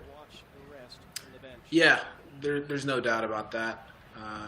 Coming out in the 60th minute, I think that kind of just epitomizes how the game went. Where if you're down and you're bringing off a striker in the 60th minute, then that's not really a good sign. And going into this game, I didn't want the storyline to be about my inexperience, because we see so much money and attention paid to strikers, and so I wanted to be on the right side of that storyline, and I felt that I had the opportunity to make up for the earlier mistake with that header, and I think that no one would have talked about the tackle if I had scored that header. So a whole host of memories kind of rushing through my head as soon as I got subbed out, and knowing that the game was close to out of hand as well. Greg, we just saw Joseph up there for a second, and we've heard Michael Parkhurst now in retirement spill the beans a little bit, that Joseph's not the angry emoji and all the things that he kind of puts out there. And now that you no longer got to face him in the locker room, if you blow up his spot a little bit, who is Joseph for the fans? Yeah, Joseph is actually also probably one of my best friends in soccer as well, besides Zarek. Probably a person that I've connected with in so many different ways. Crazy thing is, you probably wouldn't think this. I don't even know what grade he went to, or what he finished at within Venezuela, but he speaks about 5 or 6 different languages. So the only language that we speak to each other is in Portuguese. I called him right after this year, probably about 45 minutes after their game was over, just to see how he was. Called him probably for the next 5 days after that, every single day, just to make sure he was okay. But I think he's always the one posting an angry emoji, or always the one doing his celebration. I can't even give an explanation of even what that means. But but he's probably one of the nicest guys off the field, and he's a huge jokester. He's someone that is a very loving person off the field, and I don't think anybody would ever give him that, seeing him from afar. But I think you can probably pick out so many different people that are just so intense. I mean, another one that comes on the top of my head is probably Kyle, Charlie can correct me as well. Have Kyle Beckerman, Chris Wando, guys that just completely transform on the field. And off the field, they're probably the nicest guys. Yeah, the nicest guys you could ever have a conversation with. And, I think that's probably Joseph as well. There was a time when I was on the elevator when I first started with him, Julian Gressel, and Kevin Kratz, and the 3 of them were speaking German. And I was like, darn it, I already fell out of the loop not speaking great Spanish, and now you guys are all going to be speaking German. Joseph can whip out any language. I know obviously Italian, and you mentioned Portuguese, Spanish, and his English now is great. But yeah, Joseph's definitely got a softer side, and I think fans can feel that. They might not always see it, but they feel it, and that's why they connect with him. We have another question on YouTube from Hannah Miner, Greg, kind of in that same vein. 23 years since Atlanta had won a title. Did you guys feel that? Did you feel what it meant to the city of Atlanta as a whole? I think within this season of the 2018 season, and even when Mercedes-Benz was completed in 2017, Not to try and step on the Falcons or anything, but I think if you were to put a Falcons game on air right now and look at the amount of fans that they got, and then put a game like ours on, I think you can see how backed up this team was by the people in Atlanta. And I think having the opportunity of playing in Mexico and getting recognized on the streets, playing in Mexico as a religion there, and being in Atlanta and feeling the exact same thing in other countries of stopping and pumping up for gas. There are 2 or 3 people around you and they recognize you. You go into any restaurant, people know who you are. So I think that city really embraced something that I don't think any other city within the United States really has. You have Portland, the other big, Seattle, the other big soccer cities, but I feel that those fans within Atlanta and how they embraced the soccer within itself. I think, and I can go back to just how diverse the city really is and how many different nationalities are within Atlanta. And it's a huge melting pot of so many different South Americans, Europeans, Central and North Americans that, is really what makes that city so beautiful and gave us the extra momentum of trying to win something for that city that they had longed for quite some time.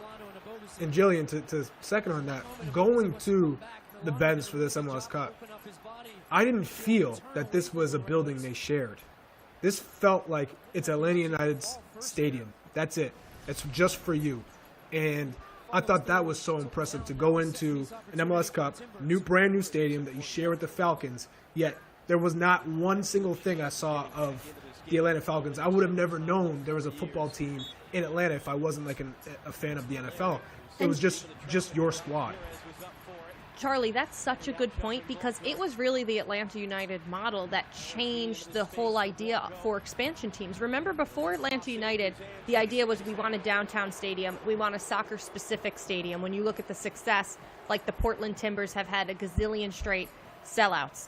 And it was the idea that Atlanta United showed, look, we can have a football stadium, we can sell it out, and it can feel that way that, Charlie, you're mentioning, that now we've seen the model a little bit for what expansion teams can look like change, because it was all about having soccer-specific stadiums, and Atlanta kind of helped rewrite that script a little bit. And when you look at the 2 stadia that are my favorites in the league, it is Mercedes-Benz and the electricity and the grandeur that it has, and then the intimate feeling of Providence Park, Jeremy. My first ever MLS game was in Portland, and I remember thinking, wait, this goes on in 20-something cities in the U.S.? Like, no way. And it wasn't until I went to a few other games that I realized, no, this is really special. You kind of feel like you're in this bowl, the green smoke, the yellow smoke. It's, to me, one of the most unique experiences. I'd say Atlanta and Portland are the 2 most unique MLS experiences that you could have. Yeah, I would tend to agree as well. Yeah, I think is there another stadium that you enjoy? Is there another stadium that you feel you enjoy the atmosphere that they bring it? Maybe not the same level as, let's say, an MLS Cup final in Atlanta or a typical Portland Timbers playoff game, but is there another stadium that you enjoy playing in? Yeah, I felt Kansas City in 2018 was a very intimidating atmosphere, and I thought that it was strong. And then Seattle, anytime we play Seattle, that's a great atmosphere, and there's just an added bonus of taking them down in their own stadium. What about for you, Greg? Yeah, I think those 2 cities for me, and now being a part of another expansion side now, I think Cincinnati has really brought a lot to the table as well. And even having the stadium being built by next year, I think it's another city that you would never in a million years think would be such a huge soccer city in comparison to maybe Portland, Atlanta, and the other teams, Seattle. But at the end of the day, it does get its job done in filling the seats at the stadiums.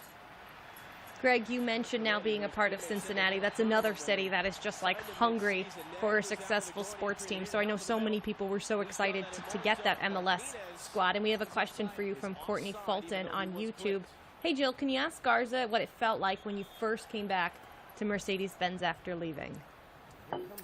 Yeah, it was actually one of the first. It was actually Atlanta's home opener the next year, and I've actually play in their this year's home opener as well in Atlanta. So it always feels good to be back in that stadium. But I was in the national team with Jeremy the beginning of that season after having not very much time in the off season. So I was dealing with a couple of nicks here and there, and coming back from injury. Didn't do preseason with Cincinnati, and just trying to get healthy and back in the squad. And this was the first game within 2019 of coming back, and I believe I subbed on in the 70th minute at Mercedes-Benz. Haven't been back there for 2 months after lifting the cup. So that's probably for me one of the most special moments within my career. I got a standing ovation in front of 73,000 people coming on in the 70th minute, and something that I'll remember definitely for the rest of my life and the rest of my career. I think within that community and within that city of just everything that I had connected myself with, and everyone that felt that love and passion within that city, something that was very special for me and everyone that was around me. And I believe that to go back to Atlanta and feel that from the fans was something that I could have never dreamt of. Jeremy, tell me about Dairon Asprilla. I have so many questions. He's got the blonde hair. I feel like he's the cult hero. I mean, he's had some unbelievable performances for Portland. What's he like? What does he bring to the table? Tell me everything you can about Dairon Asprilla. Yeah, I don't know. I feel like sometimes people might see him as one of those really serious guys as well, who is angry or whatnot, or gives away a very aggressive demeanor. But he's one of the nicest guys in our locker room as well. Not sometimes a little bit quiet, but once you start talking to him, and he understands everything that you say, and he's just one of the funniest guys. And then he's had some tough moments throughout the year where he wasn't always in the team, but for him to come into the games in October in the playoffs towards the end of the regular season and have the impacts that he's had through kind of all the turbulence throughout both the seasons that I've been in there with him, I think that speaks to kind of his mentality that whenever he is going to be called upon, it doesn't matter what happened before, he's going to make the most out of it. And that's a credit to him. What's up with the blonde hair? Was it a dare? Yeah. Did he want to stand out? What's going on here? Listen, I think we've seen a trend of blonde hair around the league that I'm still trying to figure out. I mean, I've just start it? I've just seen. I went through a phase. They called me Amber Rose, and it ended after one game. I tried to do the short blonde hair, and it failed miserably. So. You can see Joseph here on this chance. Like, he has the lavender hair, which I totally forgot about because I think of Joseph and all of them now with like the bleached blonde hair, because like that's what they're doing. But I forgot he was sporting legit lavender hair at this cup. I'm ready for him to kind of bring that back. I think he went for gray on that purple? one. Yeah. Oh, so now the truth comes out. Sorry, Joseph. Don't be mad at me. I like your gray hair.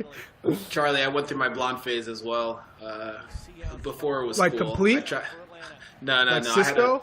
Okay. So I tried to do like on the side of my mohawks blonde, and so I had one of my college friends / teammates take a toothbrush and pat my hair down and bleach. Oh no! So the opposite of Jossie. Yeah, the opposite. Yeah, the opposite. No. Just the side of the mohawks, not the side of my hair. That would have been a lot. Because I was trying to go off of Pogba, but I guess there's a reason why he does it and not many other people do. I bet he pays a lot of money for that. He's probably paying $10,000 to get one line done. Oh my gosh. Yeah, you can't help but talk about soccer hair these days. Jeremy, I have another question for you, though. It's from Grant on Facebook. You have such prolific teammates with guys like Chara, Valeri. Did you find yourself, or do you find yourself, too, trying to connect with them more than others? From Grant on Facebook. Yeah, the way, when I first started playing, I always found that for me to be most successful, I had to be where, Seba, where Diego, where other Diego wanted me on the field, because ultimately if I was in positions that made them comfortable and where they wanted me, that probably meant that I was going to get chances, that I was going to help the team get into dangerous positions. So on that level, I definitely try to connect with them, and I definitely listen to them a lot when I'm on the field, because they're very communicative and see the game in a good way that helps the team a lot. We haven't talked about the goalkeepers. When we started talking about soccer hair, I then for some reason started thinking about Brad Guzan, which makes no sense. But I want to talk a little bit about the goalkeepers. Brad Guzan, in my opinion, possibly goalkeeper of the year last year. He's tied with Bill Hamid with 14 clean sheets the year after this game. Greg Garza, can you give us a little insight? Oh, the light's going up. I love it. Can you give us a little insight to Brad Guzan? Goalkeepers and strikers, Jeremy, are very interesting creatures, and they can be very funny at times. Just goalkeepers. I'm gonna go just goalkeepers. Strikers are interesting too, Joseph. But I want to know about Brad. No. Okay, strikers are not interesting creatures. Goalkeepers are unique. They're unique individuals. Oh, they're unique individuals. Like Stephen Fry is an artist. It's like, Jeff here's the line. Attinella is a storybook Everyone, writer. Goalkeepers. Yeah. Brad Guzan is Mr. Clean. And what is Brad Guzan, Greg Garza? He's Mr. Clean. I think he's a crazy individual, someone that brings a lot of light in the locker room with sarcasm, a guy that will talk your ear off always. He's a clown. He is a definite clown within the locker room, and I think you always need that, especially when you're trying to build such good, chemistry within the group. He's a guy that, can definitely bring that to the table. We appreciate that as broadcasters. If you know someone who's going to give it to you straight, it's Brad Guzan, and we appreciate that when we need a little bit of information of what's going on. But he can also keep us laughing, and he also makes fun of Dan Gargan and Kevin Egan more than he makes fun of me, so I'm always into that. Jeremy, can you give us a little light into Jeff Attinella? I did a story with him. Well, Joseph gets subbed off here. We'll get to Jeff in a second, but take me through these emotions, Greg, of Joseph. He's had a historic season, and he's getting subbed off and is about 15 minutes away from being the champion that he is. Yeah, believe it or not, I want to say I had never seen Joseph as nervous this playoff week as he was that week in training. I think I can recall even that week of him doing finishing and things not going as well, and him pushing himself even during training of trying to be as perfect as he could be within that week, and just not finding the rhythm within the week of finishing certain plays within practice, and him getting frustrated after someone that has broken the record within the 2018 season, and realizing the week of the final match of someone that was as nervous as he was, really just shows how much he asks of himself. And I think that, then you see this calmness and everything that he does show within the game, and it just shows, how talented he truly is, and, how mentally strong and resilient he is as well. So, I even think what he's going through right now, I can speak for him as well, being someone that has gone through a lot of adversity within my career and always had to build myself back up. But I think if there isn't a person that works as hard as someone that goes out to training every single day and takes 15 to 20 PKs before training even starts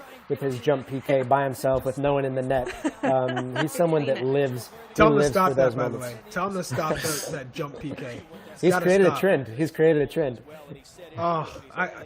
For me, just why, Charlie? Just go up and hit it. Just go. You scored 31 goals, right? And we've seen some of the goals he scored. Yeah, by just doing a little hop, blast, skip, and upper a left, jump upper before right. the PK. There's no need for a hop, skip, jump. Just run up and hit it, because no keeper's going to touch it. And it's such you think about strikers and getting into their own head, right? This is an instant for me where a great striker is getting into his own head with the hop, jump. You don't need, just simple. Just put it in, because no keeper is going to touch it. He hits it with enough pace. He can roll it into the corners. He's just accurate. I don't know about you, but He's I am not relaying that message to Joseph. I know my man Garza will. I'm going to defend him. I'm going to defend him here and say that, hey, Charlie, when I wake up every day, I put my left sock on first. I put my left shoe on first. I'm sure when you were playing, I'm sure there were certain little things that you did. I do the same thing. So he's one of those guys. Once you start doing something and it works, man, why change? Jay, do you have a superstition? Are you a superstitious guy? Before I get to that, I'm going to defend Joseph as well on the run-up. I think. Sorry, Charlie. Jeez. You're outnumbered. Yeah. I love the idea of just running up to a ball and smashing it and being confident in that. But I also feel that goalies these days are smart, and they try to read you so much. And as soon as you put your head down, it just makes it harder for you to make that much more perfect. Oh, we got. And no chance. You tell me right now, if you hit a ball perfectly, no matter how good a keeper is, they can't come off the line now, right? 1 foot has to be on the line. Right. There's no way they're saving it. If you put it exactly where you want to put it with the right amount of power, you don't even have to crush it in the corner. A keeper's not saving it. I'll make the argument that if it's not high, if they leave early enough and it's low, they'll get to that. And okay. I also think you have to watch the goalie and see their tendencies when you're looking at the goalie. Because if it's a goalie that's going to read early, maybe you do take a stutter or a jump in Joseph's case. But if it's a goalie who waits until the last minute, then maybe you can also change your run up and just hit it clean. So you brought me over a little bit. There's two sides. All right, thank you. Oh, see, I'm Jillian. I can convince guys. Okay. I know. In watching Charlie, it's all about mind control. I'm a compromise guy. This game with you, yeah, Jeremy, I can tell you seem like you're a very agreeable guy. So in watching, being at work with you, Charlie, I always love kind of your insight and the way you see the game. It's fantastic. But hearing you talk to a younger guy, Jeremy, if you don't mind, you would make a fantastic coach, Charlie Davies. You have me just sold sometimes, your conviction. I'm not trying to get you out of broadcast, but I also think you could be a great coach. Well, this is the thing. I love passing on all of my experience to the next generation. And when I look at a guy like Jeremy, who has all the physical tools and the talent to be a next great striker for not only in MLS for Portland, but for the U.S. men's national team, right? I want to give him everything I know that could benefit him in his growth and his development. So when I talk about going down easy, right, it's not like flopping all over the place, but there are instances, and I think Greg can attest to this, international level soccer, when you're playing with the U.S. men's national team and you're playing in Guatemala or you're playing against Mexico in Mexico or you're playing these international teams, you have to be savvy. And it doesn't mean flopping, but there are times where a defender holds you and gets an advantage. Go down and give your team a break. Give them that 30-second or 45-second blow to reassess things, maybe adjust a little bit. But those type of moments throughout games can change your trajectory as a professional player because you're just that much more savvy. You're more in tune with the game and how you can have an advantage over players in certain instincts. And then you're annoying defenders, right? You're taking them out of their comfort level, their zone, right? So for you, Jay, you've had an unbelievable experience at such a young age playing in this MLS Cup, and it's a loss, which you've already said you've used it to motivate yourself for the following year. And now, once we get back in action for this year, I can only assume that you're ready to continue to push and have an even more successful year. Yeah, there's no doubt, and I agree with everything you said. That savviness is something that is going to piss defenders off, and it's just going to make myself a better player and another tool for the team to get out of tricky situations. And again, it's watching certain guys. Certain guys are really good about it. I think Luis Suarez is one of those guys who just gets under center back skin. And how many times do we see him picking passes off just because he's pretending like he's not paying attention? And what does that do to his team's attack? So it's something that I think I have a lot of room to grow in that. And I'm not taking it as a knock on myself, but I can also acknowledge that it'll be something that will take me to another level. I'll coach later down the line, Jillian. Give me Give me like 10 to 15 years, and then maybe I'll hop in. You know? Okay, I would appreciate that because I'd like to see that side of Charlie Davies. Jeremy thought he was just signed up to watch a game for an hour and a half, and he's getting a mini tutorial as well from the one and only Charlie Davies. I love it. Listen, I can use those. I can always use that kind of experience. Jeremy, the clock's kind of winding down here, and we're going to be talking so much Atlanta in a second. And I talked about Brad Guzan, but Jeff Attinella obviously had to come up big game after game after game to get you guys to this point. I did a story with him about how he writes children's books. So as Charlie put it, keepers are unique. They're a unique breed. What can you tell me about Jeff? Yeah, similar to Zarek, Jeff is definitely one of those guys that can fit in a lot of places that he finds himself in. But I think if there's one thing about Jeff that I think about, it's his career path. I mean, he's been in and out of like the league. Started, I guess, in Tampa Bay and with Salt Lake, and just having to grow into the position that he found himself in 2018 speaks to a certain level of perseverance and belief in oneself that you don't always see in the industry. You know, you see some people get a good break early, and then some people get a progressive break as they go. But for him, he had to wait a little bit longer, and in 2018 especially, that's the best that we'd seen Jeff play. And he ran with it, and he was getting better, and it was amazing. And unfortunately for him, he picked up that shoulder injury that he'd been managing, and he hasn't been able to get fully integrated back. But I know that he's going to be as competitive as ever as soon as he's back and fully confident in his mechanical shoulder. I'm a big fan of Jeff Attinella on and off the field. Greg Garza, there you are. You've got about 5 minutes left to go. You admitted to us, and I asked you at the beginning of this broadcast, that you never have watched a game in its entirety back. Now that you've almost watched a game back in its entirety, and it's your MLS Cup, what have your emotions been like kind of through this little chat? Yeah, to relive these moments and to just go, through the emotions of what I felt during that game, I think has been pretty special. I think listening to the national anthem, there's no way you can get chills. Watching it over again, you automatically get chills.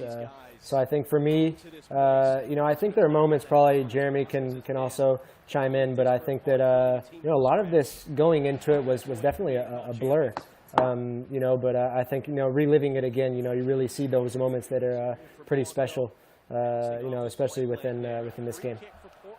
It's been really nice to watch it with you. Oh, and you've got, and we got someone else watching with you. He's coming to check out the game. When you saw Joseph come out as early as he did, were you a little bit surprised? Was there clear instruction from Tata what to do now? Did the tactics change? I think you had someone that was probably, almost as electrical and lightning fast as Miguel is, and that's Tito. That came on, Tito Villalba. So I think that was a sub that was made, throughout the whole entire playoff run.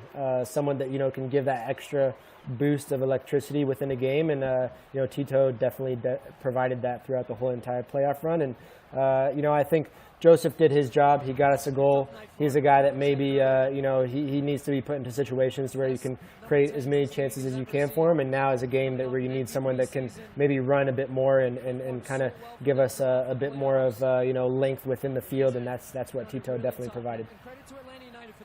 Greg, a lot of fans asking, because you are such good friends with Joseph, when was the last time you talked to him, and how is he? He's good. I think I talked to him last week. He had just gone through surgery, and he wasn't able actually to leave. He was in Pittsburgh, so just because of the whole pandemic and everything that was happening, he had to stay there for a few extra days. I haven't talked to him since, but I'm hoping and praying that he is back in Atlanta to be at home and not in a hospital bed. So, hopefully he's doing a lot better, and I'll check in with him one of these days this week. Jeremy, watching this game, who's the provider? Who do you have the best chemistry with now, looking at the 2020 season from Portland? Is it Valeri? Is it Blanco? Is it, do you feel like you have a special connection on the field with one of these guys? I think Blanco. Earlier on, I think Valeri, but for some reason, Blanco and I have really clicked, especially in 2019. It got to certain points where he would literally say, like, Jeremy, I need you to stand here if I get the ball, and I promise you it will get to you and you will score. And sometimes you want to fight back and say, but I feel like I can do this or that. But also you listen when Blanco talks to you. So when he tells you to get in the box and that the ball's going to end up there, you do that. And I think he had 3 or 4 assists at least, and maybe at least 2 or 3 times as many created chances or almost chances. So I think for some reason, we just click, and he always puts me in goal-scoring positions. Speaking of, Joseph just texted me right now, so he's watching us. Oh no! So Right, ask him if he's mad that we called his hair lavender. Hey Joseph. Yeah. Joseph, what's going on? Get well soon, man. Please get well soon. We're all rooting for you. Hola, Joseph. A little Espanol for you. I'm just watching. I think one of my favorite players. I think besides Joseph and someone that's so clinical, but probably one of my favorite players that I've ever played with on the ball, and in my opinion. One of the most talented Americans is Darlington Nagbe. Yeah. 100%. I think by far within this season, when he got here, I think I talked about we were missing a bit of depth within 2017, someone that could be a real game changer, and just, in my opinion, someone that, can be in such tidy positions, such positions in the back that you think no one else could get out of, and he's that player that can get you out of those crazy positions within. Are a you game. cramping right there? I'm definitely cramping right there, but yeah, that was that was because of the Portland recoveries I was doing in the right? first half. Oh, yeah. Right. Those lengthy recoveries. I mean, you're a speed demon down the left over there. Nah, I definitely agree with Greg. I only played with Nagbe for a year, but he was a pleasure to play with, but also just watch. Like, if I wasn't in the game, I was like, every time he's on the ball, he's so smooth, knows exactly what's around him, and we used to joke around, Zarek and I, saying that, Nagbe or D only loses the ball if he wants to lose it. And I think that's just the best way to describe him. And I think he was pivotal for Atlanta in this game and throughout the playoffs, just his ability to put his foot on the ball and kind of give him that in-between counter-attacking and possessive style. As broadcasters, we'd often say, Darlington Nagbe is not the type of guy who always shows up on the stat sheet because he's the assist to the assist, and his value just really cannot be explained. Atlanta United, you cannot replicate Darlington Nagbe. You can bring in guys who can fill that void, but there's no guy, I think, in MLS that you can bring in that is your replacement for Darlington Nagbe. We saw Miguel Almiron come off there, Greg, and what was his final game for Atlanta United. Where did you see his game level change? He had to trust Arthur Blank, Darren Earls, Carlos Bocanegra to come to the United States, and there he is chatting with Joseph. I love to see those two together. But he had to put a lot of trust into MLS that it would be his passageway to the next step. What did you see from Miguel kind of over the course of this year and in his 2 years at Atlanta? Yeah, I think, going into the team in 2017, I was also in January camp, so I wasn't able to watch preseason, wasn't able to be there in preseason and see, who Atlanta really had. And, I think there was a huge question mark in front of Miguel Almiron's name going into that 2017 season, even Joseph as well, because coming into a league that's still growing, that's still progressing in various ways, but these two guys, I think, just really blew everyone out of the water. Completely out of perspective of just an enormous talent, and coming from Paraguay, coming from Venezuela. Obviously, Joseph was in Italy with Torino, but I think Miguel was someone that, coming from a smaller league in Paraguay and showing how much value and how much talent he really had within those 2 seasons, and was a delight to play with. Greg, you just came off. You hugged Tata Martino. What did that mean to you? Yeah, I think a sense of, just complete excitement and joy and happiness. Too many words there aren't many words that can explain that sensation of, that's his special goodbye. We all knew that, most likely Miguel, that was his last game as well. So, I think there were a few people that we owed that cup to that year, and Tata, Miguel, Parky, those guys were, very special to really allow that ring to. When you talk about it could potentially be their last game, or that's what you thought, were you guys talking about it throughout the week or throughout the season that, hey, Miguel, we're seeing your name in the tabloids and in the media outlets. Like, are you going, or where do you want to go? Was he relaying, his interest and where he wanted to play and where he hoped to play? And Tata, do you still keep in contact with him at all, or? Yeah, I think with Miguel, we didn't know the exact destination, but we definitely knew it was probably going to be the Premier League. So, between the teams that were coming up in the news from Tottenham, Arsenal, Newcastle, other teams that, obviously he's shown his value and his talent there as well. But, I think for him it was, a special moment.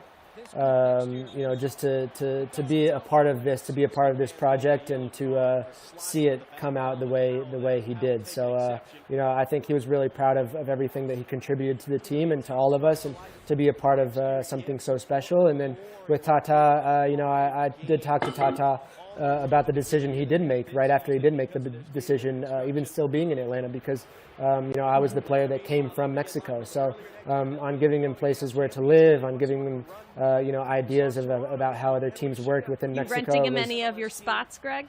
No, Greg Garza is he's also like a real estate connoisseur. Yeah, I think just to give him the right places to go, and giving him an idea of what the league was about, and all the other coaches that were going to go along with him on that journey. And I think he's done a very good job there as well, and finding the right players, finding the right chemistry within such a talented young group that Mexico has. And I'm sure he's happy with the move he's made, leaving a legacy in a place so special like Atlanta, and moving on to the next one that he has in front of him, which is now Mexico. Up in the head, up in the lights right here. Just leans back, takes it a little bit too early, but you guys are just counting down the seconds at this. Oh, yeah. You see it. What was going through your mind at this point, sitting on the bench? Were you like, hey, I'm gonna run? Who am I gonna run to? Where am I gonna go? Who am I gonna? I don't think I sat. You said sitting on the bench. I don't think I sat down that whole time. I got up. I was definitely on my feet. Here it is. I'm not cramping anymore. Yeah, you're out there. Yeah.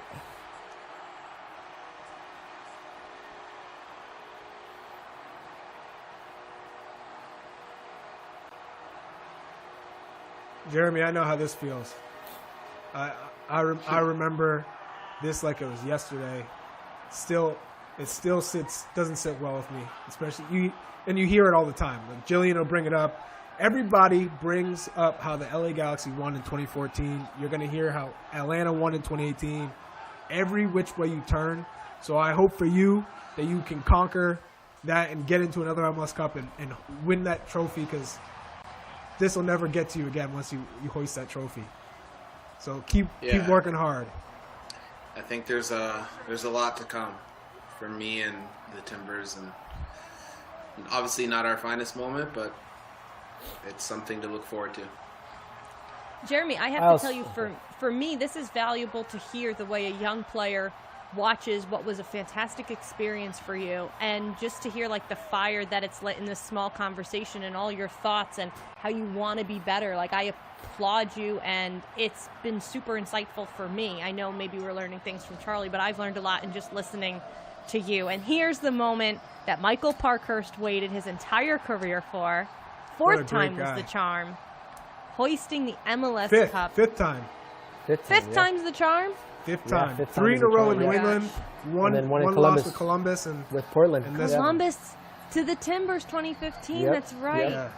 And I think I can go back and also feel somewhat of what Jeremy was feeling at that moment. And another thing that I think really stood out to me after the game was, directly right after the game, speaking to Zarek, and just looking at each other and saying, you know what, we're both winners here. We we made it. This was our dream to do when we were 12, 13 years old, and we're living it right now. It doesn't really matter who won or who lifted the trophy. I think every player will have their moment throughout their career to always have those opportunities. But I think, just feeling proud of each other and having that pride with each other of getting that far and playing in a final match, and especially for Jeremy, who was at such a young age then, will I'm sure have so many opportunities within his career still.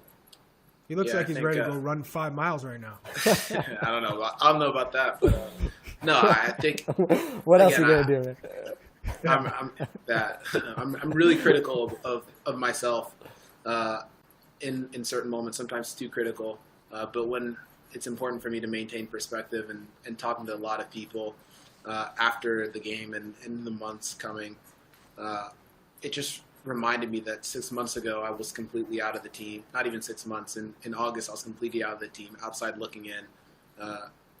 Honestly, questioning whether I was going to make it in MLS. I had some tough moments in USL, and I was staring at the mirror, like wondering what was going to happen. So to go from August to starting an MLS Cup that December, it took a couple weeks to smile, but there was some gratefulness in the process that I had gone through in the back third of the year, and again, just knowing that wasn't the end of it, and I was going to grow from it. And the team is stronger for it as well. We've added new faces, and we'll be ready for the next one.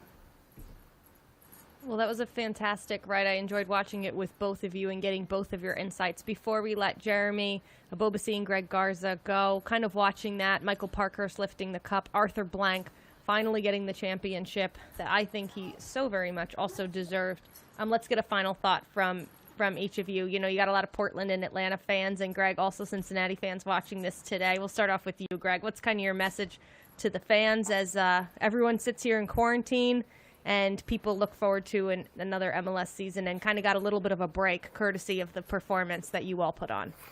Yeah, thank you guys for having me. I think as we go through these tough times, things like this is what really you enjoy. You don't get much time traveling in season to spend these special moments, and I think one thing I've seen people playing in their backyard, people playing in their front yard, finding things to do with these little guys within these tough times has definitely been the special and bright moment for me. So I'm sure Charlie can say the same thing. Maybe Jeremy, once this guy has some kids, he can say the same thing. But I think I really enjoyed being here, and to be a part of this is something special.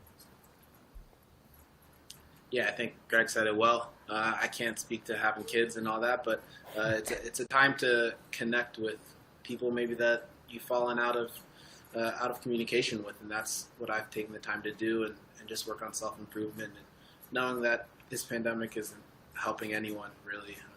It's hurting us all, but from a sports standpoint, hopefully when things get back into some sort of normalcy, it's going to be worth it, and it's going to be exciting knowing that we all took care of the drastic life changes that we had to make in order to not allow this pandemic to spread. So we just have that to look forward to, and we don't know when the tunnel's going to end, but there is a light, and that's what we got to look forward to. It was a pleasure sharing this time with you as well, guys, because as we all have to struggle through this difficult time, we come together, we watch a game, we talk about great moments in MLS history, and to share it with you guys and talk about what really went into the game and behind the scenes is a special look, and I think the fans can enjoy everything they heard from you. So again, thank you, and I hope we can connect again on games in the future. Yeah, as you guys mentioned, it's a special time to work on some things. I know, estoy practicando mi español. I'm really working on my Spanish right now. It's not good. I'm a little bit of I'm a gringa, but I'm trying. I'm a big gringo right now, but I'm working on it. Duolingo. But another thing, guys, that MLS has a lot of stuff still going on. These MLS Classics remix. Charlie, you're a big part of Extra Time Radio. Guys, the call up every Tuesday while the time you're in quarantine. We have special guest, Brad Guzan, Mr. Clean, as Greg Garza put it. Myself and Susanna Collins will be taking care of you every Tuesday. You can get that podcast on anywhere you get your podcasts and also on YouTube. And don't forget, MLS Unites remains committed to helping during the COVID-19 pandemic. These two teams in particular have done a ton for their community. And also, you've got one more MLS Classic remix coming up. And this one is going to be a big one. Monday, April 6th, the 25th anniversary of the first ever game in Major League Soccer. I am so pumped for that one. We are going way back. San Jose taking on DC United. Oh, throwback Monday. A number of MLS legends. I am excited for that. We'll relive it all together. David Goss will be your host. That will be 4 p.m. Eastern Time on YouTube, Facebook, and Twitter.